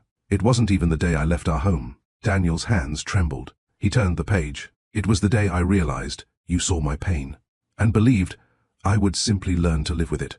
A tear rolled down his face. You always looked sorry. You always promised tomorrow would be different. But eventually I understood that I was building a future with a man who was waiting for the perfect moment to become my partner. And life doesn't wait for perfect moments. Daniel lowered the letter. The kitchen was silent. He looked around the room. He remembered Maya painting the walls, dancing while music played, laughing because they had spilled paint on each other. They had been happy, very happy. He wondered when happiness had turned into survival. His phone rang. It was Marcus. You all right? Daniel laughed quietly. No. Marcus heard something in his friend's voice. What happened? Daniel looked at the letter. I know why she left. There was a pause. And? Daniel swallowed. She stopped believing I would ever change. Marcus didn't answer, because there was nothing to say. That afternoon, Daniel drove to his parents' house. He had not planned to. His hands simply turned the steering wheel. When he arrived, Patricia was watering flowers. She looked surprised. I wasn't expecting you. Daniel nodded. We need to talk. She smiled. Come inside. No. Something in his voice made her stop. They stood in the front yard, the same yard where Daniel had played as a child, the same yard where he had learned to avoid disappointing people. I read something today. Patricia folded her arms. What? A letter from Maya. Her expression changed. Oh. Daniel looked at his mother. Did you ever think she was unhappy? Patricia sighed. Marriage is difficult. That's not what I asked. She looked away. I thought she'd adjust. The words struck him. Adjust? Every family has traditions. Daniel shook his head. She wasn't asking to change traditions. Patricia frowned. Then what did she want? Daniel answered quietly. She wanted kindness. His mother became defensive. So now everything is my fault? Daniel closed his eyes. For years that question had ended every conversation. This time, he stayed calm. This isn't about blame. Then what is it about? It's about responsibility. Patricia looked confused. Daniel continued. I am responsible for staying silent. The words surprised her. And you are responsible for the things you chose to say. She stared at him. For the first time in his life, her son wasn't backing away. I never hated Maya, Patricia whispered. Daniel believed her. I know. I wanted what was best for you. He nodded. I know that too. She looked at him hopefully. Then why are we even having this conversation? Daniel looked toward the street. Because wanting the best for someone and hurting them can happen at the same time. When he left his parents' house, he didn't feel victorious. He felt sad. Sad for his mother. Sad for his father. Sad for himself. Families were complicated. Love was complicated. But he was finally beginning to understand that protecting people from uncomfortable truths often creates deeper pain. That evening, Maya sat on Angela's back porch. She watched the sunset. Angela joined her. You've been quiet. Maya smiled faintly. I've been thinking. About Daniel? She nodded. I keep remembering the man I married. Angela waited. He wasn't cruel. No. He wasn't selfish. No. Maya looked out across the yard. He was just afraid. Angela gently placed a hand over her daughter's. And what about you? Maya's eyes filled with tears. I'm afraid too. Of what? She took a slow breath. I'm afraid he'll finally become the husband I needed. Her voice broke. I've already stopped waiting. Late that night, Daniel returned home. He placed Maya's letter beside the envelope from the safety deposit box. Then he noticed something. A small folded piece of paper had fallen onto the floor. It must have slipped out earlier. He picked it up. It wasn't addressed to him. Across the front were 3 words. To my mother. Daniel frowned. He slowly unfolded it. The first sentence made him stop breathing. Mrs. Carter, I spent years trying to become the daughter you wanted. He looked at the rest of the page. Then he sat down, because he realized Maya hadn't only written a goodbye for him. She had written one for his mother too. And somehow, he knew that letter would change everything. Daniel sat alone in the living room. Maya's letter rested in his hands. It was addressed to Patricia Carter. Not to him. Not to Angela. To the woman she had spent years trying to become family with. He stared at the envelope for several minutes. Part of him felt guilty. It wasn't meant for him. But another part of him knew that Maya had left it behind for a reason. Slowly, he unfolded the paper. Mrs. Carter, I don't know if you will ever read this. Maybe I won't be brave enough to give it to you. Maybe one day I'll decide to throw it away. But I need to write the things I've spent years keeping inside. Daniel swallowed hard. He continued reading. When I married your son, I wasn't just gaining a husband. I believed I was gaining a family. I wanted you to like me. I wanted you to be proud of me. I wanted you to look at me and think that your son had chosen someone worthy of him. Daniel closed his eyes. He remembered Maya buying gifts before holidays, calling Patricia on her birthday, showing up early to help prepare dinners. He had noticed those things. He had simply never understood why they mattered so much. He opened his eyes and kept reading. So when you joked about my work, I smiled. When you criticized my cooking, I smiled. When you questioned my future as a wife and mother, I smiled. Not because those things didn't hurt, but because I believed that if I loved your son enough, one day you would love me too. Daniel felt tears building again. He turned the page. The hardest part was never the words. It was looking at Daniel and hoping he would see me. Every family dinner became a small test. Would today be the day he reached for my hand? Would today be the day he said, "That's enough"? Would today be the day I stopped feeling like a guest in my own marriage? Daniel lowered the letter. His chest hurt, because he knew the answer to every question. No, no, no. He folded the paper and drove to his parents' house. He didn't call first. He didn't want time to change his mind. Patricia answered the door. "You should have let me know you were coming." Daniel held up the letter. "We need to talk." She looked at the envelope. "What is that?" "A letter Maya wrote." Patricia frowned. "For you?" Her expression softened for a moment. Did she finally apologize? Daniel stared at his mother. "No." He walked into the living room. "I want you to read it." Patricia sat down. She opened the letter. The room became quiet. Daniel watched her eyes move across the page. At first, her face showed no emotion. Then she reached the second page. She stopped. She read the paragraph again. Her hands trembled slightly. Finally, she folded the letter. "I didn't know she felt this way." Daniel couldn't hide his disappointment. "She told us." Patricia looked up. "No, Mom." She never said these words. Daniel looked at the letter. She shouldn't have had to. Patricia stood and walked toward the window. "I grew up differently." Daniel stayed quiet. "My mother believed strong women didn't complain." She looked outside. "My father believed children obeyed their parents." Daniel listened. "When I married your father, I thought that's how families worked." She turned around. "I expected Maya to adjust because that's what I did." Daniel looked at his mother carefully. "And were you happy?" The question caught her off guard. She opened her mouth. Then she closed it. Years seemed to pass across her face in a few seconds. "I don't know." A knock came at the front door. Richard stepped inside. He looked from Patricia to Daniel. "Am I interrupting?" Daniel handed him the letter. Richard read it quietly. When he finished, he sat beside his wife. Patricia looked at him. "Did you know she felt this way?" Richard answered honestly. "I suspected." She stared at him. "And you didn't say anything?" Richard looked down. "No." Patricia laughed bitterly. "So, everyone stayed silent."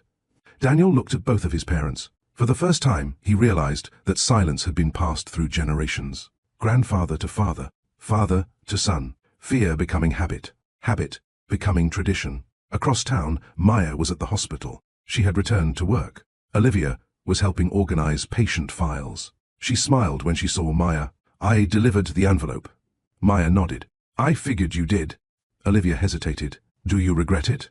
Maya looked through the window of the children's ward.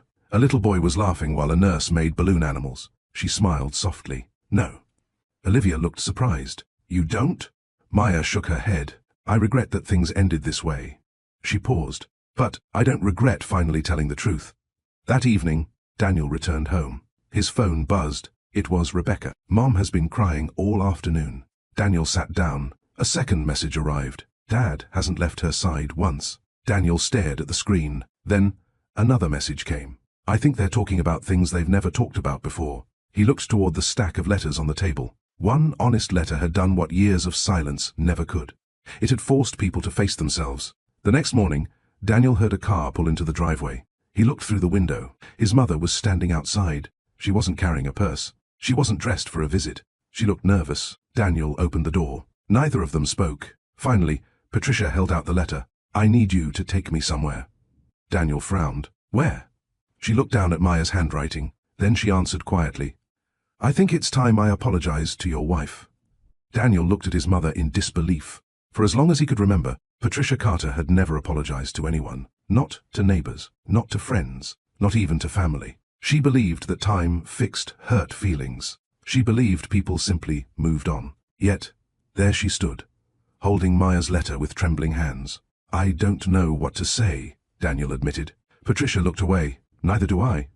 For a moment, they simply stood there. Then Daniel picked up his car keys. The drive to Angela Brooks's house was quiet. Patricia stared out the passenger window. The same roads she had traveled for years suddenly looked unfamiliar. Finally, she spoke. "Do you think she'll even want to see me?" Daniel answered honestly. "I don't know." His mother nodded. "I suppose I deserve that." It was the first time Daniel had ever heard her say anything like it. When they arrived, Angela was watering flowers in the front yard. She looked surprised. Then she noticed Patricia. The two women stood facing each other. Neither smiled. Angela slowly placed the watering can on the ground. "What are you doing here?" Patricia held up the letter. "I came to talk to Maya." Angela folded her arms. "That's not my decision." She looked toward the house. "I'll ask her." Inside, Maya was sitting at the dining room table, reading a book. Angela walked in quietly. "You have visitors." Maya looked up. "Who?" Angela hesitated. "Daniel." She paused. "And his mother." The color slowly disappeared from Maya's face. For a few seconds, she didn't move. Then, she quietly closed the book. "I don't think I can do this." Angela sat beside her. "You don't have to." Maya looked toward the window. "What if she just wants another argument?" Angela gently touched her hand. "Then you can walk away."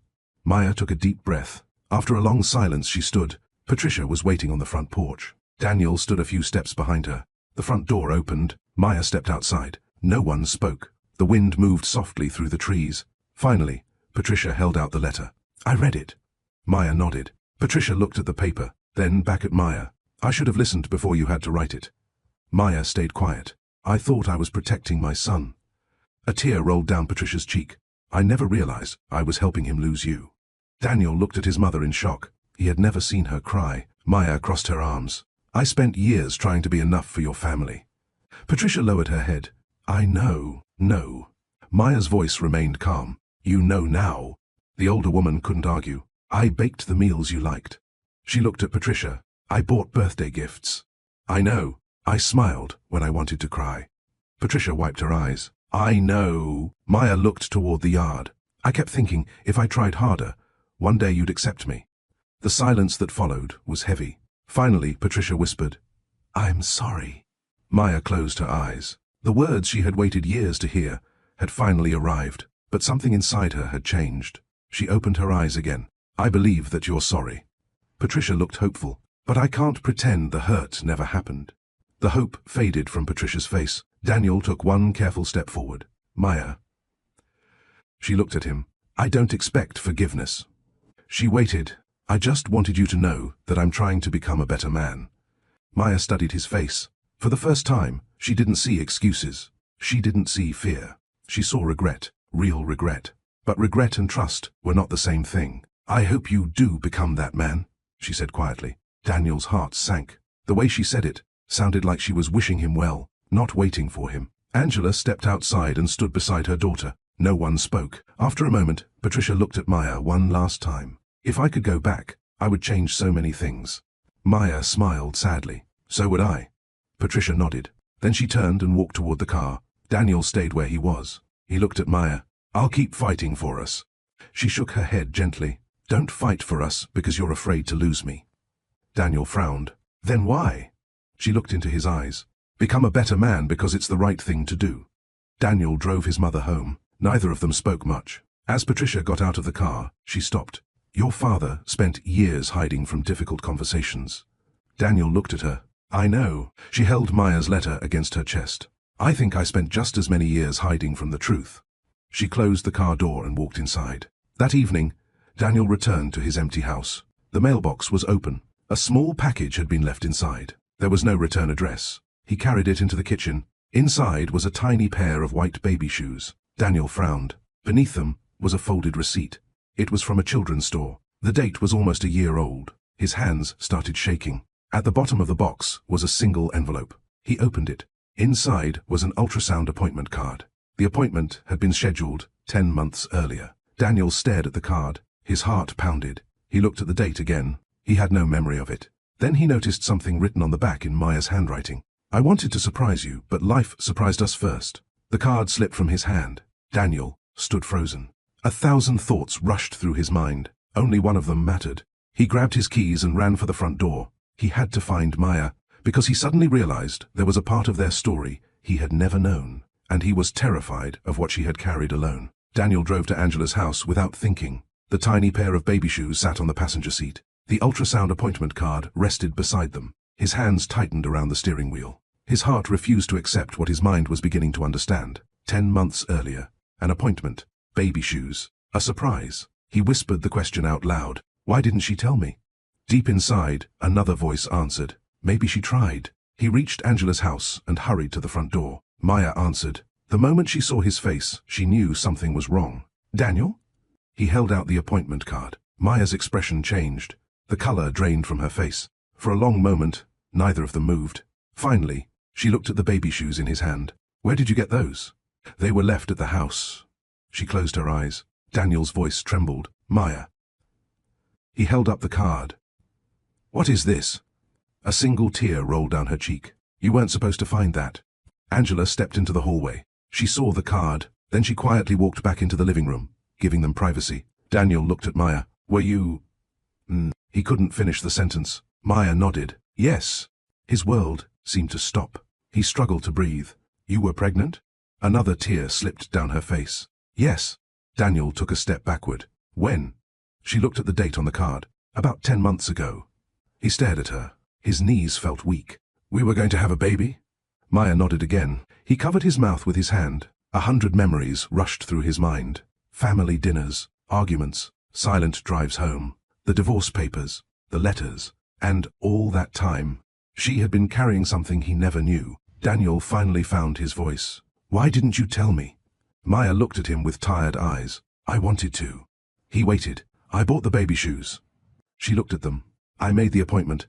Her voice shook. I even wrote a card telling you that you were going to be a father. Daniel felt tears filling his eyes. What happened? Maya looked away. I lost the baby. The words hung between them. The world became completely quiet. Daniel couldn't speak. He couldn't move. He simply stared at her. Maya slowly sat down on the porch steps. It happened while you were away on a business trip. Daniel remembered that trip. He had spent 3 days in another city. His mother had called him several times. Work had been busy. He had complained about the hotel food. He had no idea his entire future was changing. I was at the hospital. Maya's voice was barely above a whisper. The doctors said there was nothing they could do. Daniel sat beside her. She continued. When you came home, I wanted to tell you. He looked at her. Why didn't you? She laughed softly through her tears. Your family was having that big Sunday dinner. Daniel remembered. His mother had spent weeks planning it. You asked me not to make the night emotional. His heart broke. I said that? She nodded. You told me we could talk later. Daniel closed his eyes. He remembered. Just before they left the house, Maya had looked like she wanted to say something. He had kissed her forehead and told her they were running late. He had promised they would talk after dinner. They never did. I kept waiting. Maya said. For what? For the right moment. Daniel looked down. She smiled sadly. I guess I learned that from you. Those words hurt more than anything else she had ever said. Daniel reached for the baby shoes. His hands were shaking. You carried this alone? Maya nodded. My mother knew. He looked surprised. She drove me home from the hospital. Daniel looked toward the front door. Angela had known. She had watched her daughter grieve. She had watched her marriage fall apart. She had kept the secret because it wasn't hers to tell. I wasn't angry at you at first, Maya admitted. Daniel looked at her. I knew you didn't know. He nodded. But then, weeks passed. She looked down at her hands, and I realized something. His chest tightened. You were so busy keeping peace everywhere else. A tear rolled down her cheek. That you never noticed there was a war inside your own home. Daniel couldn't stop crying. For the first time since they had met, he didn't try to hide it. Angela quietly walked onto the porch. She sat beside her daughter. Daniel looked at her. You knew. Angela nodded. I did. Why didn't you tell me? Angela answered honestly. Because Maya asked me not to. He looked at Maya. Why? She took a slow breath. I didn't want you to stay with me because you felt guilty. Daniel shook his head. I would have been there. She looked into his eyes. I know. His face filled with hope. Then she finished speaking. But I don't know if you would have stayed there. He understood what she meant. His body might have been beside her, but his mind would have been divided. Work, family, keeping everyone happy, always somewhere else. Daniel stood up. He walked to the edge of the yard. He looked up at the sky. He thought about the child they would never meet, the room they never painted, the letters in the safety deposit box, the future they had almost built. Then he turned back toward Maya. His voice was quiet. "I'm so sorry." She nodded. "I know." "No." He wiped away his tears. "I'm sorry for all the things I never saw." Maya looked at him. For the first time in a long while she saw the truth on his face. No excuses, no defenses, only grief. The same grief she had carried by herself. As the sun began to set, Daniel started walking toward his car. Maya called his name. He turned around. She held up a small white envelope. "I almost threw this away." He walked back. She placed it in his hand. "What is it?" "The card I wrote." He looked confused. "The one I was going to give you the day I found out about the baby." Daniel stared at the envelope. His hands trembled. "Can I read it?" Maya nodded. "But not here." He held it carefully. Then he looked at her one last time. She was standing beside her mother, the woman he had loved, the woman he had failed, the woman who had carried a heartbreak he never knew existed. Daniel got into his car and drove away. When he reached home, he sat at the kitchen table. Slowly, he opened the envelope. Inside was a handmade card. Across the front, written in Maya's handwriting, were 5 simple words. "You're going to be a dad." Daniel opened the card. A small photograph slipped onto the table. It was the baby's first ultrasound picture. On the back, Maya had written one final sentence. "I hope our child has your kind heart and learns to use it sooner than you did." Daniel sat at the kitchen table until sunrise. The handmade card was still open in front of him. Beside it lay the tiny ultrasound picture. He had looked at it so many times that he could almost remember every line. The words Maya had written stayed with him. "I hope our child has your kind heart and learns to use it sooner than you did." He closed his eyes. For the first time in his life, he wasn't thinking about himself. He was thinking about the little life they had almost shared. A son, a daughter, it didn't matter. There had been a future, and he had never even known it existed. The next morning, Daniel drove to a small park on the other side of town. He and Maya used to come there on Sunday afternoons. Families walked along the paths. Children laughed on the playground. A little girl ran past him holding her father's hand. Daniel looked away. He sat on an old wooden bench. A few minutes later, someone sat beside him. It was Richard. His father didn't say anything at first. He simply looked across the playground. "You know," Richard finally said, "your mother and I lost a baby before you were born." Daniel turned toward him. "What?" Richard nodded. "It was a long time ago. You never told me." His father smiled sadly. "We never told anyone." Daniel stared at him. "Why?" Richard looked at the children playing. "Your mother blamed herself." "And you?" Richard looked down. "I blamed myself for not seeing how much she was hurting." Daniel felt his chest tighten. His father continued, "I promised her I would never let her carry pain by herself again." He paused. "I wish I had kept that promise." Daniel sat there quietly. The silence between them was different now. It wasn't fear. It wasn't avoidance. It was two men, finally speaking honestly. Richard looked at his son. "You still love Maya?" Daniel nodded. "I always will." His father asked the question Daniel had been avoiding. "If she never comes back, who are you going to become?" Daniel didn't answer, because he didn't know. That afternoon, Maya returned to work. She had spent enough time away. The children's ward felt familiar, safe. One of the young patients, 8-year-old Ellie, waved as soon as she saw her. "Nurse Maya." Maya smiled. "Hey, sweetheart." The little girl held out a piece of paper. "I drew this for you." Maya looked at the picture. It was a house, a tree, a little family holding hands. "It's beautiful." Ellie smiled. "My daddy says families don't have to be perfect." Maya felt tears forming. "He says they just have to keep loving each other." Maya hugged the little girl. Sometimes, children understand things adults spend years trying to learn. When her shift ended, Olivia walked beside her to the parking lot. "You look different." Maya laughed softly. "Different how?" "Lighter." Maya looked up at the evening sky. "I finally stopped hiding." Olivia frowned. "What do you mean?" "I spent years pretending I wasn't hurt." She unlocked her car. "I don't want to live that way anymore." Olivia hesitated. "If Daniel had known about the baby." Maya closed her eyes. "I ask myself that every day." "And?" She looked away. "I don't know." It was the most honest answer she could give. Meanwhile, Daniel was back at the house. He walked into the spare bedroom. The empty room no longer looked like a nursery. It looked like a reminder. He picked up the yellow paint sample Maya had chosen. Then he walked into the garage. An old toolbox sat on a shelf. He opened it. Inside was a small wooden birdhouse he had started building years ago. He remembered the conversation. Maya had laughed and said, "When we have kids, you can teach them how to build things." Daniel had never finished it. He carried the birdhouse into the backyard. He sat at the picnic table and began working, cutting, sanding, painting, hour after hour. Not because it would change anything, but because for once, he wanted to finish something they had dreamed about together. A few days later, Rebecca stopped by. She found Daniel hanging the little birdhouse on an old oak tree. "What is that?" Daniel smiled faintly.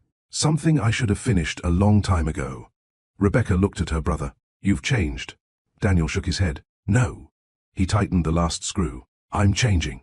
There was a difference. That evening, Maya came by the house. She hadn't planned to. She had been driving home from work when she noticed Daniel's truck in the driveway. Something made her stop. She walked through the open gate. Daniel was standing beneath the oak tree. He turned around. Neither of them spoke. Then, Maya noticed the birdhouse. She frowned. "You finished it?" Daniel nodded. "I found it in the garage." She walked closer. Her fingers touched the smooth wood. A tiny smile crossed her face. "You never finish projects." Daniel smiled sadly. "I know." They stood together under the tree. The silence felt different. It wasn't full of disappointment. It wasn't full of anger. It was full of things they both wished had happened sooner. Maya looked at the birdhouse. "What made you finish it?" Daniel looked up at the branches. "I kept thinking about someone who never got a chance to come home." A tear rolled down Maya's cheek. She looked away. Daniel didn't try to stop her. He simply stood beside her. After a while, Maya whispered, "I used to imagine bringing our child into this yard." Daniel closed his eyes. "So did I." They stood there until the sun disappeared. Neither noticed that Richard had quietly pulled into the driveway. He stayed inside his car. He looked at the two of them standing beneath the tree. Then he smiled. Not because everything was fixed, because for the first time, they were grieving together, instead of apart. Richard quietly drove away. As darkness settled over the yard, Maya stepped back. "I should go." Daniel nodded. He didn't ask her to stay. She looked at him one last time. "I don't know what happens next." Daniel answered honestly. "Neither do I." She walked toward her car. Just before she opened the door, she turned around. "Daniel?" "Yes?" She looked at the little birdhouse hanging from the tree. "Our child would have liked that." Daniel couldn't speak. He simply nodded. Maya got into her car and drove away. Daniel stood under the oak tree until the headlights disappeared. Then he looked at the birdhouse. A small white envelope was tucked beneath it. He frowned. He walked over and pulled it free. His name was written on the front. The handwriting was unfamiliar. Slowly, he opened it. Inside was a single sheet of paper. At the top was the logo of a law office. Below it was a short message. "Mr. Carter, your divorce hearing has been scheduled." Daniel looked at the date. It was only 10 days away. He folded the letter carefully. The time for memories was ending. Soon, he would have to face the one question he had spent his whole life avoiding. Was he ready to let Maya go? Or was he finally willing to fight for the family he should have protected from the very beginning? Daniel looked at the letter from the law office for a long time. 10 days. After everything that had happened. The letters. His mother's apology. The truth about the baby. The little birdhouse hanging from the oak tree. They only had 10 days left before a judge would decide what happened to their marriage. He folded the paper and slipped it into his jacket pocket. Then he walked into the backyard. The birdhouse swayed gently in the morning breeze. Daniel looked up at it. For years he had spent his life waiting for the right moment. The right time to speak. The right time to stand up. The right time to change. Now time was something he no longer had. At work the next day, Daniel couldn't focus. His manager called him into the office. "You've been distracted." Daniel nodded. "I know. Is everything all right at home?" He almost answered automatically. "Everything's fine." The same lie he had been telling himself for years. Instead he shook his head. "No." His manager waited. "My marriage is falling apart." The older man leaned back in his chair. "I've been married 30 years. Daniel looked up. "The biggest mistake I ever made was believing people could read my mind." Daniel listened quietly. "You have 10 days?" He looked surprised. "How did you know?" The man smiled. "You've been staring at that envelope since you walked in." That afternoon Daniel drove to the cemetery. He had never been there before. Angela had quietly told him where the hospital had arranged a small memorial for families who had lost children before birth. He wasn't sure he belonged there, but something pulled him toward it. A quiet garden stood behind the chapel. Small stones lined a walking path. Flowers had been planted everywhere. Daniel sat alone on a wooden bench. He imagined Maya sitting there months earlier, alone, grieving, waiting. He closed his eyes. I'm sorry, he whispered. The wind moved softly through the trees. He stayed there until sunset. Across town, Maya was having dinner with Angela. Neither woman said much. Finally, Angela looked at her daughter. Are you afraid of the hearing? Maya nodded. A little.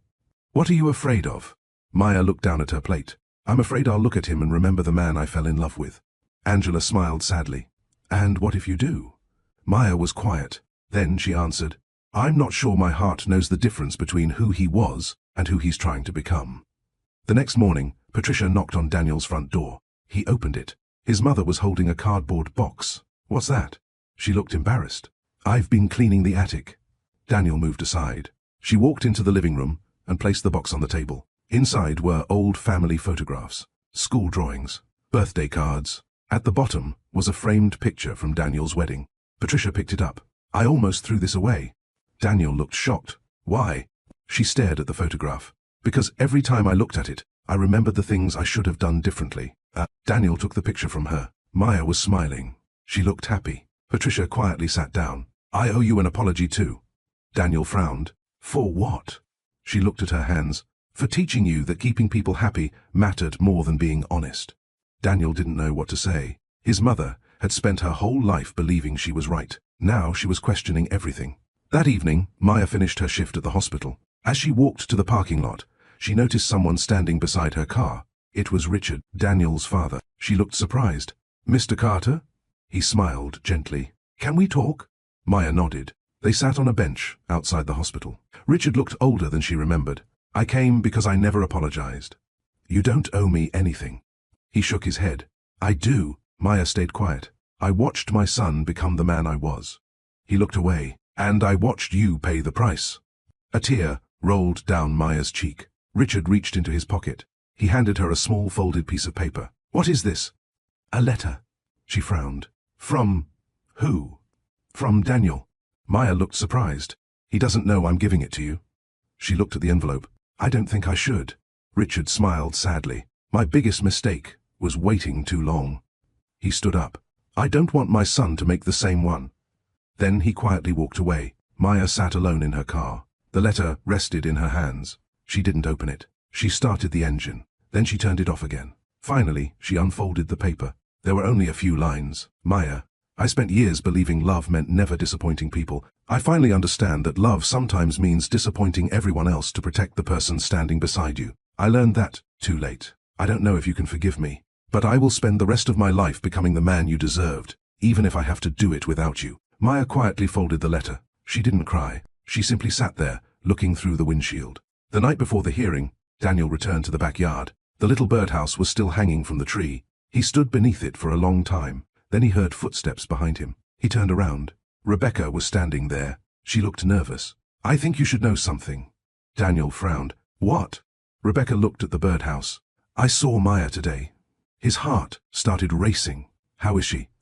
Rebecca hesitated. She was at the courthouse. Daniel's stomach tightened. And? Rebecca looked at him with sad eyes. She was carrying a folder. What kind of folder? Rebecca took a slow breath. The same one she carried the day she filed for divorce. Daniel looked toward the dark sky. 10 days had become one. Tomorrow morning, they would stand in a courtroom together. And for the first time since Maya walked out of the house, Daniel realized that love alone might not be enough to save them. Daniel arrived at the courthouse an hour early. He wasn't sure why. Maybe he hoped time would slow down. Maybe he hoped Maya wouldn't come. Maybe he hoped she would. He sat alone on a wooden bench outside the courtroom. People walked past him carrying folders and briefcases. Some were talking, some were crying, some avoided looking at each other. Daniel wondered which kind of couple they had become. A few minutes later, Richard sat down beside him. Neither man spoke. Finally, Richard looked at his son. Are you afraid? Daniel laughed quietly. I've been afraid my whole life. His father nodded. I know. Daniel looked at the floor. I keep thinking about everything I should have done. Richard placed a hand on his shoulder. You can't change yesterday. Daniel looked up. But you can decide who walks out of that courtroom. Across the building, Maya sat with Angela. The divorce papers rested in her lap. She hadn't opened them. She didn't need to. She had read them enough times. Angela looked at her daughter. You don't have to do this if you're not ready. Maya smiled sadly. I was ready a long time ago. Are you still? Maya didn't answer. She looked through the window. Then she saw Daniel walking down the hallway. He looked different, not because of his clothes, not because of the tiredness on his face. He looked like a man carrying the weight of every choice he had ever made. Their eyes met. Neither moved. Angela quietly stood up. So did Richard. Without a word, both parents walked away. For the first time since they had married, Daniel and Maya stood completely alone together. Daniel looked at the folder in her hands. "I never thought we'd end up here." Maya nodded. "Neither did I." He wanted to say 1,000 things. Instead, he asked one simple question. "How are you?" Maya almost smiled. "That's the first time you've asked me that in a long time." Daniel lowered his eyes. "I know." She looked at him carefully. "I'm sad." He nodded. "So am I." A court clerk opened the courtroom doors. "We'll begin in 15 minutes. Daniel looked at Maya. "Can we talk before we go in?" She hesitated. Then she nodded. They walked outside. The morning air was cool. The city around them was busy. People rushed to work. Cars moved through traffic. The world kept going, even when hearts were breaking. They sat on a bench beneath a large oak tree. Neither spoke for a while. Finally, Daniel reached into his jacket pocket. He pulled out the ultrasound picture. Maya stared at it. "You kept it." He nodded. "I always will." A tear rolled down her cheek. "I used to wonder what our child would have looked like." Daniel smiled sadly. "I think they would have had your smile." Maya laughed softly through her tears. "And your stubbornness." For the first time in months, they smiled together. It didn't erase the pain, but it reminded them that pain wasn't the only thing they had shared. Daniel looked at her. "I know I don't deserve another chance." Maya stayed quiet. "I'm not asking you to forget."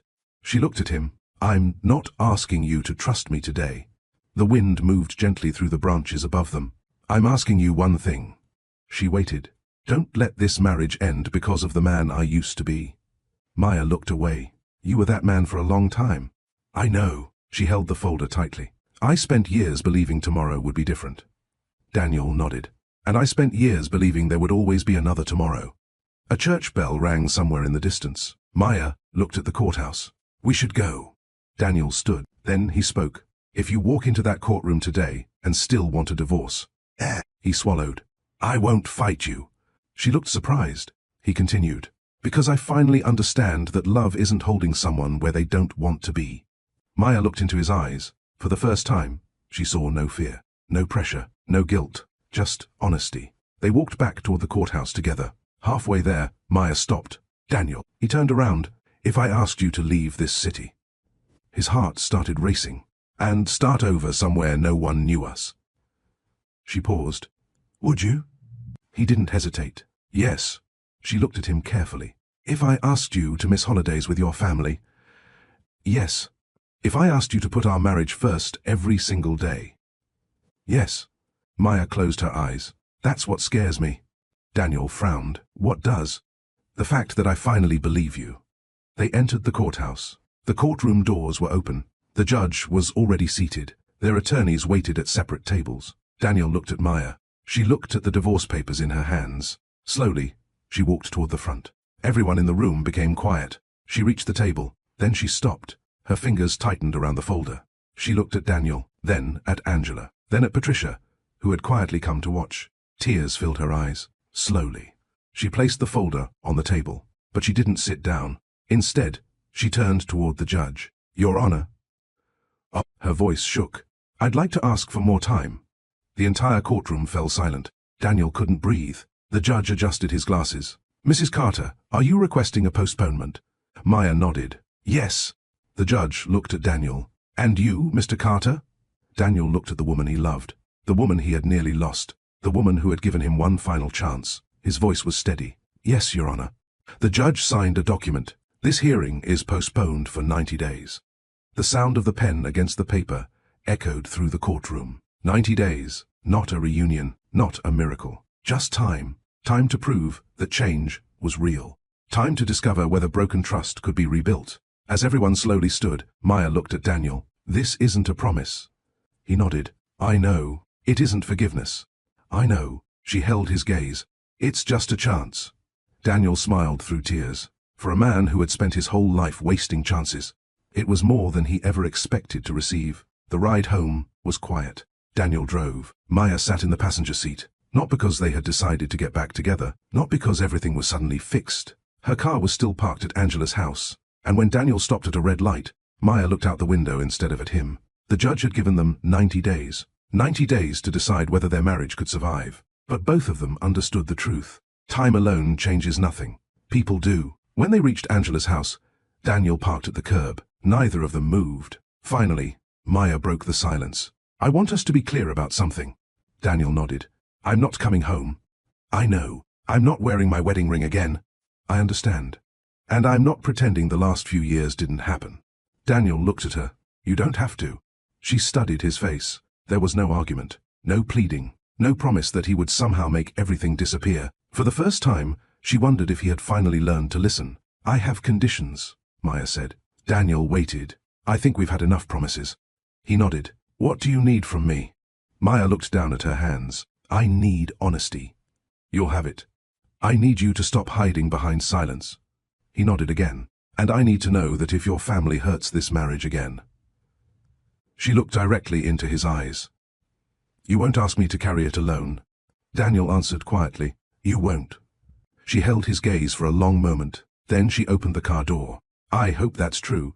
She stepped out and walked toward the house. Daniel didn't follow her. He waited until she was safely inside. Then he drove home. The first week passed without grand gestures. Daniel didn't send flowers. He didn't leave gifts at Angela's house. He didn't write long letters. Instead, he did something he had never done before. He started seeing a counselor. The first session was uncomfortable. The counselor, Dr. Harris, asked simple questions. "What are you afraid of?" Daniel laughed. "Conflict." "Why?"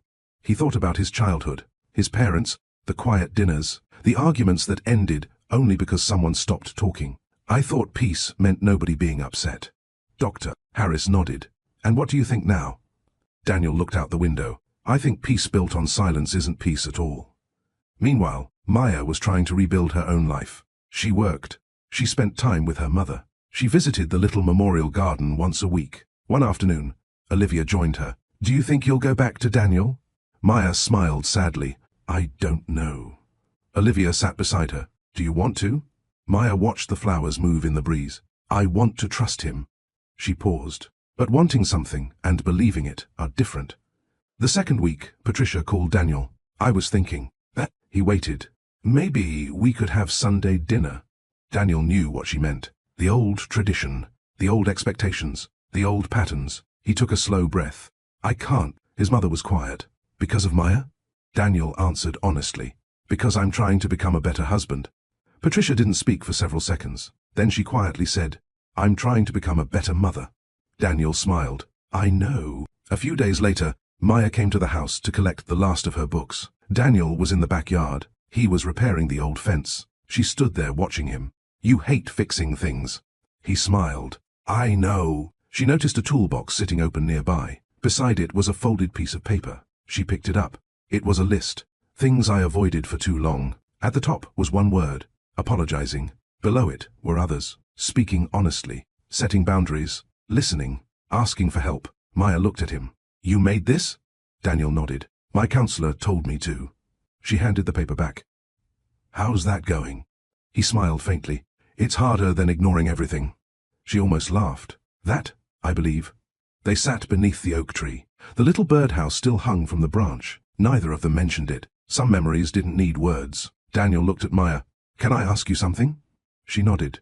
"What are you doing during these 90 days? She thought about the question.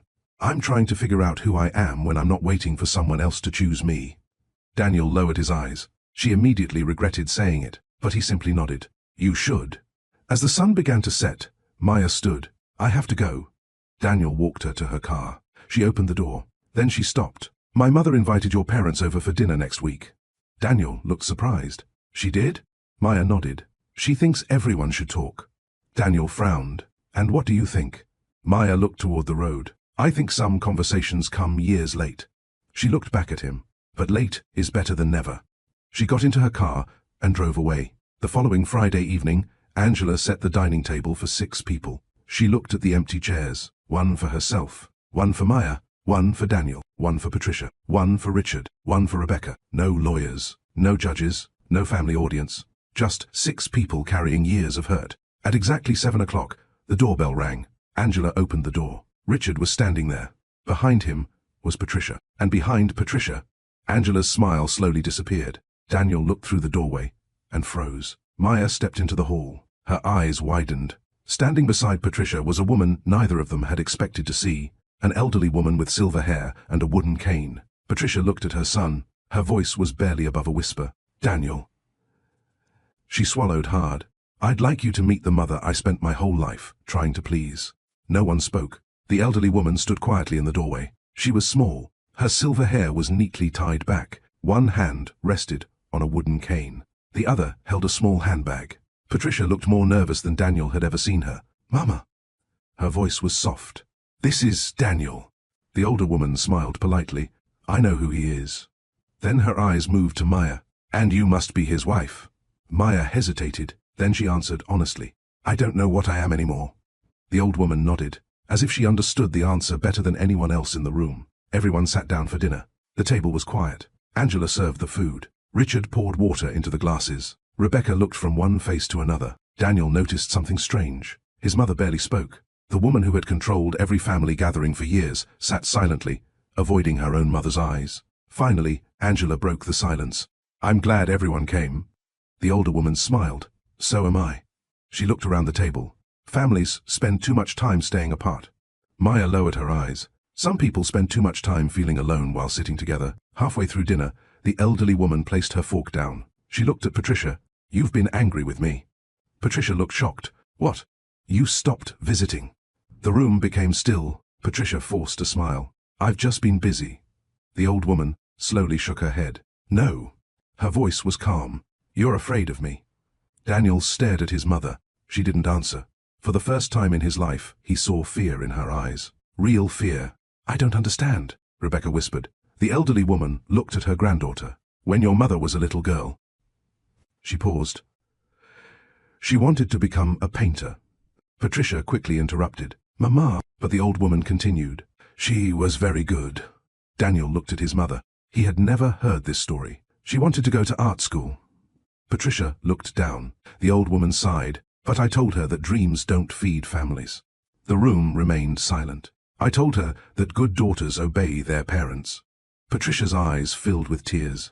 I told her that feelings only make life harder. Daniel felt something inside him break. Those words sounded familiar. Too familiar. I was hard on her, the old woman admitted. I thought I was making her strong. Patricia quietly wiped her eyes. I spent my whole life trying to make you proud. Her mother looked surprised. You already were.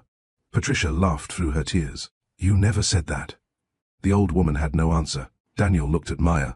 She was watching everything quietly. She wasn't angry. She wasn't judging. She was simply seeing a part of the story she had never known. Patricia looked at her son. When I pushed you to keep the family together. Her voice shook.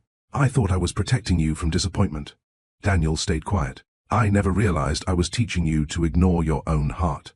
Richard reached across the table and gently took his wife's hand. For once, neither of them pulled away. The dinner ended quietly. The elderly woman asked if she could speak to Maya alone. The two walked into the garden. The evening air was cool. Flowers moved gently in the breeze. The old woman looked at Maya. I'm sorry. Maya looked surprised. You don't owe me an apology. The older woman smiled sadly. I owe one to every woman who was taught to stay quiet. Maya felt tears in her eyes. The old woman touched her hand. My daughter became the woman I raised her to be. She looked toward the house. And my grandson became the man she raised him to be. Maya listened. But you... The old woman smiled. You were brave enough to leave. Inside the house, Daniel was helping Angela clear the table. Angela looked at him. Do you know what I think? He shook his head. I think this family has been passing pain from one generation to the next. Daniel nodded. And I think someone finally decided to stop carrying it. He knew she wasn't talking about him. She was talking about Maya. Before everyone left, Patricia walked over to Maya. She held out a small box. What is this? Maya asked. Patricia smiled sadly. It was supposed to belong to my daughter one day. Maya looked confused. I never had one. She opened the box. Inside was a delicate silver necklace. A tiny heart hung from the chain. Patricia's voice trembled. I wanted to give this to you when you had your first child. Maya looked at the necklace, then at Patricia. The older woman was crying again. I know I don't have the right to ask anything from you. Maya closed the box gently. But I hope one day you'll remember that I finally learned how to love you. Maya stepped forward and hugged her. It wasn't the hug of a daughter. It wasn't forgiveness. It was simply two wounded people choosing not to hate each other. When everyone had gone home, Daniel and Maya stood on the front porch. The night was quiet. Daniel looked at her. "I understand something now." She waited. "My mother spent her life trying to become the daughter her mother wanted." He looked toward the empty street. "And I spent my life trying to become the son my mother wanted." Maya nodded. "And what about now?" Daniel looked into her eyes. "Now I'm trying to become the man I want to be." A small smile touched Maya's face. It disappeared almost immediately. She looked at the ground. The hearing was postponed. "I know. The 90 days are almost half gone." Daniel nodded. "I know." She looked at him carefully. "I still don't know what I'm going to do." Daniel didn't ask for an answer. He simply said, "I'll respect whatever you decide." Maya walked toward her car. Then she stopped. She looked back at him. "My therapist asked me a question today." Daniel waited. "She asked me what I would do if I met you for the first time today." His heart started racing. "And?" Maya smiled sadly. "I told her, May," she paused, "I'd fall in love with you." Hope filled Daniel's eyes. Then she finished, "But I don't know if I'd trust you." She got into her car. Daniel stood there watching the headlights disappear into the darkness. He looked up at the stars. For the first time he understood that love and trust were two different promises. One could survive heartbreak. The other had to be rebuilt. He turned toward the house. A folded note was tucked between the front door and the frame. He picked it up. There was no name on the outside. He opened it. Inside was a short message. "Mr. Carter, this is a reminder that your 90-day reconciliation period ends in 48 hours. Daniel looked at the paper, then toward the empty road. In 2 days, Maya would make the final choice. And this time, he knew that no one else could make it for her. For the first time in his life, Daniel stopped running from the truth. His mother faced her past. His family finally admitted the pain they had passed from one generation to the next. And Maya confessed something she never thought she would say again. She could still fall in love with him. But love is not the same as trust. And in just 48 hours, Maya will have to make the decision that changes both of their lives forever. Will she walk away and close this chapter for good? Or will Daniel finally prove that some people really can change? If this story has touched your heart, don't forget to like this video, subscribe to Love Stories by Mr. Johnson, and share your thoughts in the comments. If you were Maya, would you give Daniel one last chance? Or would you let the past stay in the past? Because the final chapter is coming. And not every love story ends the way people expect.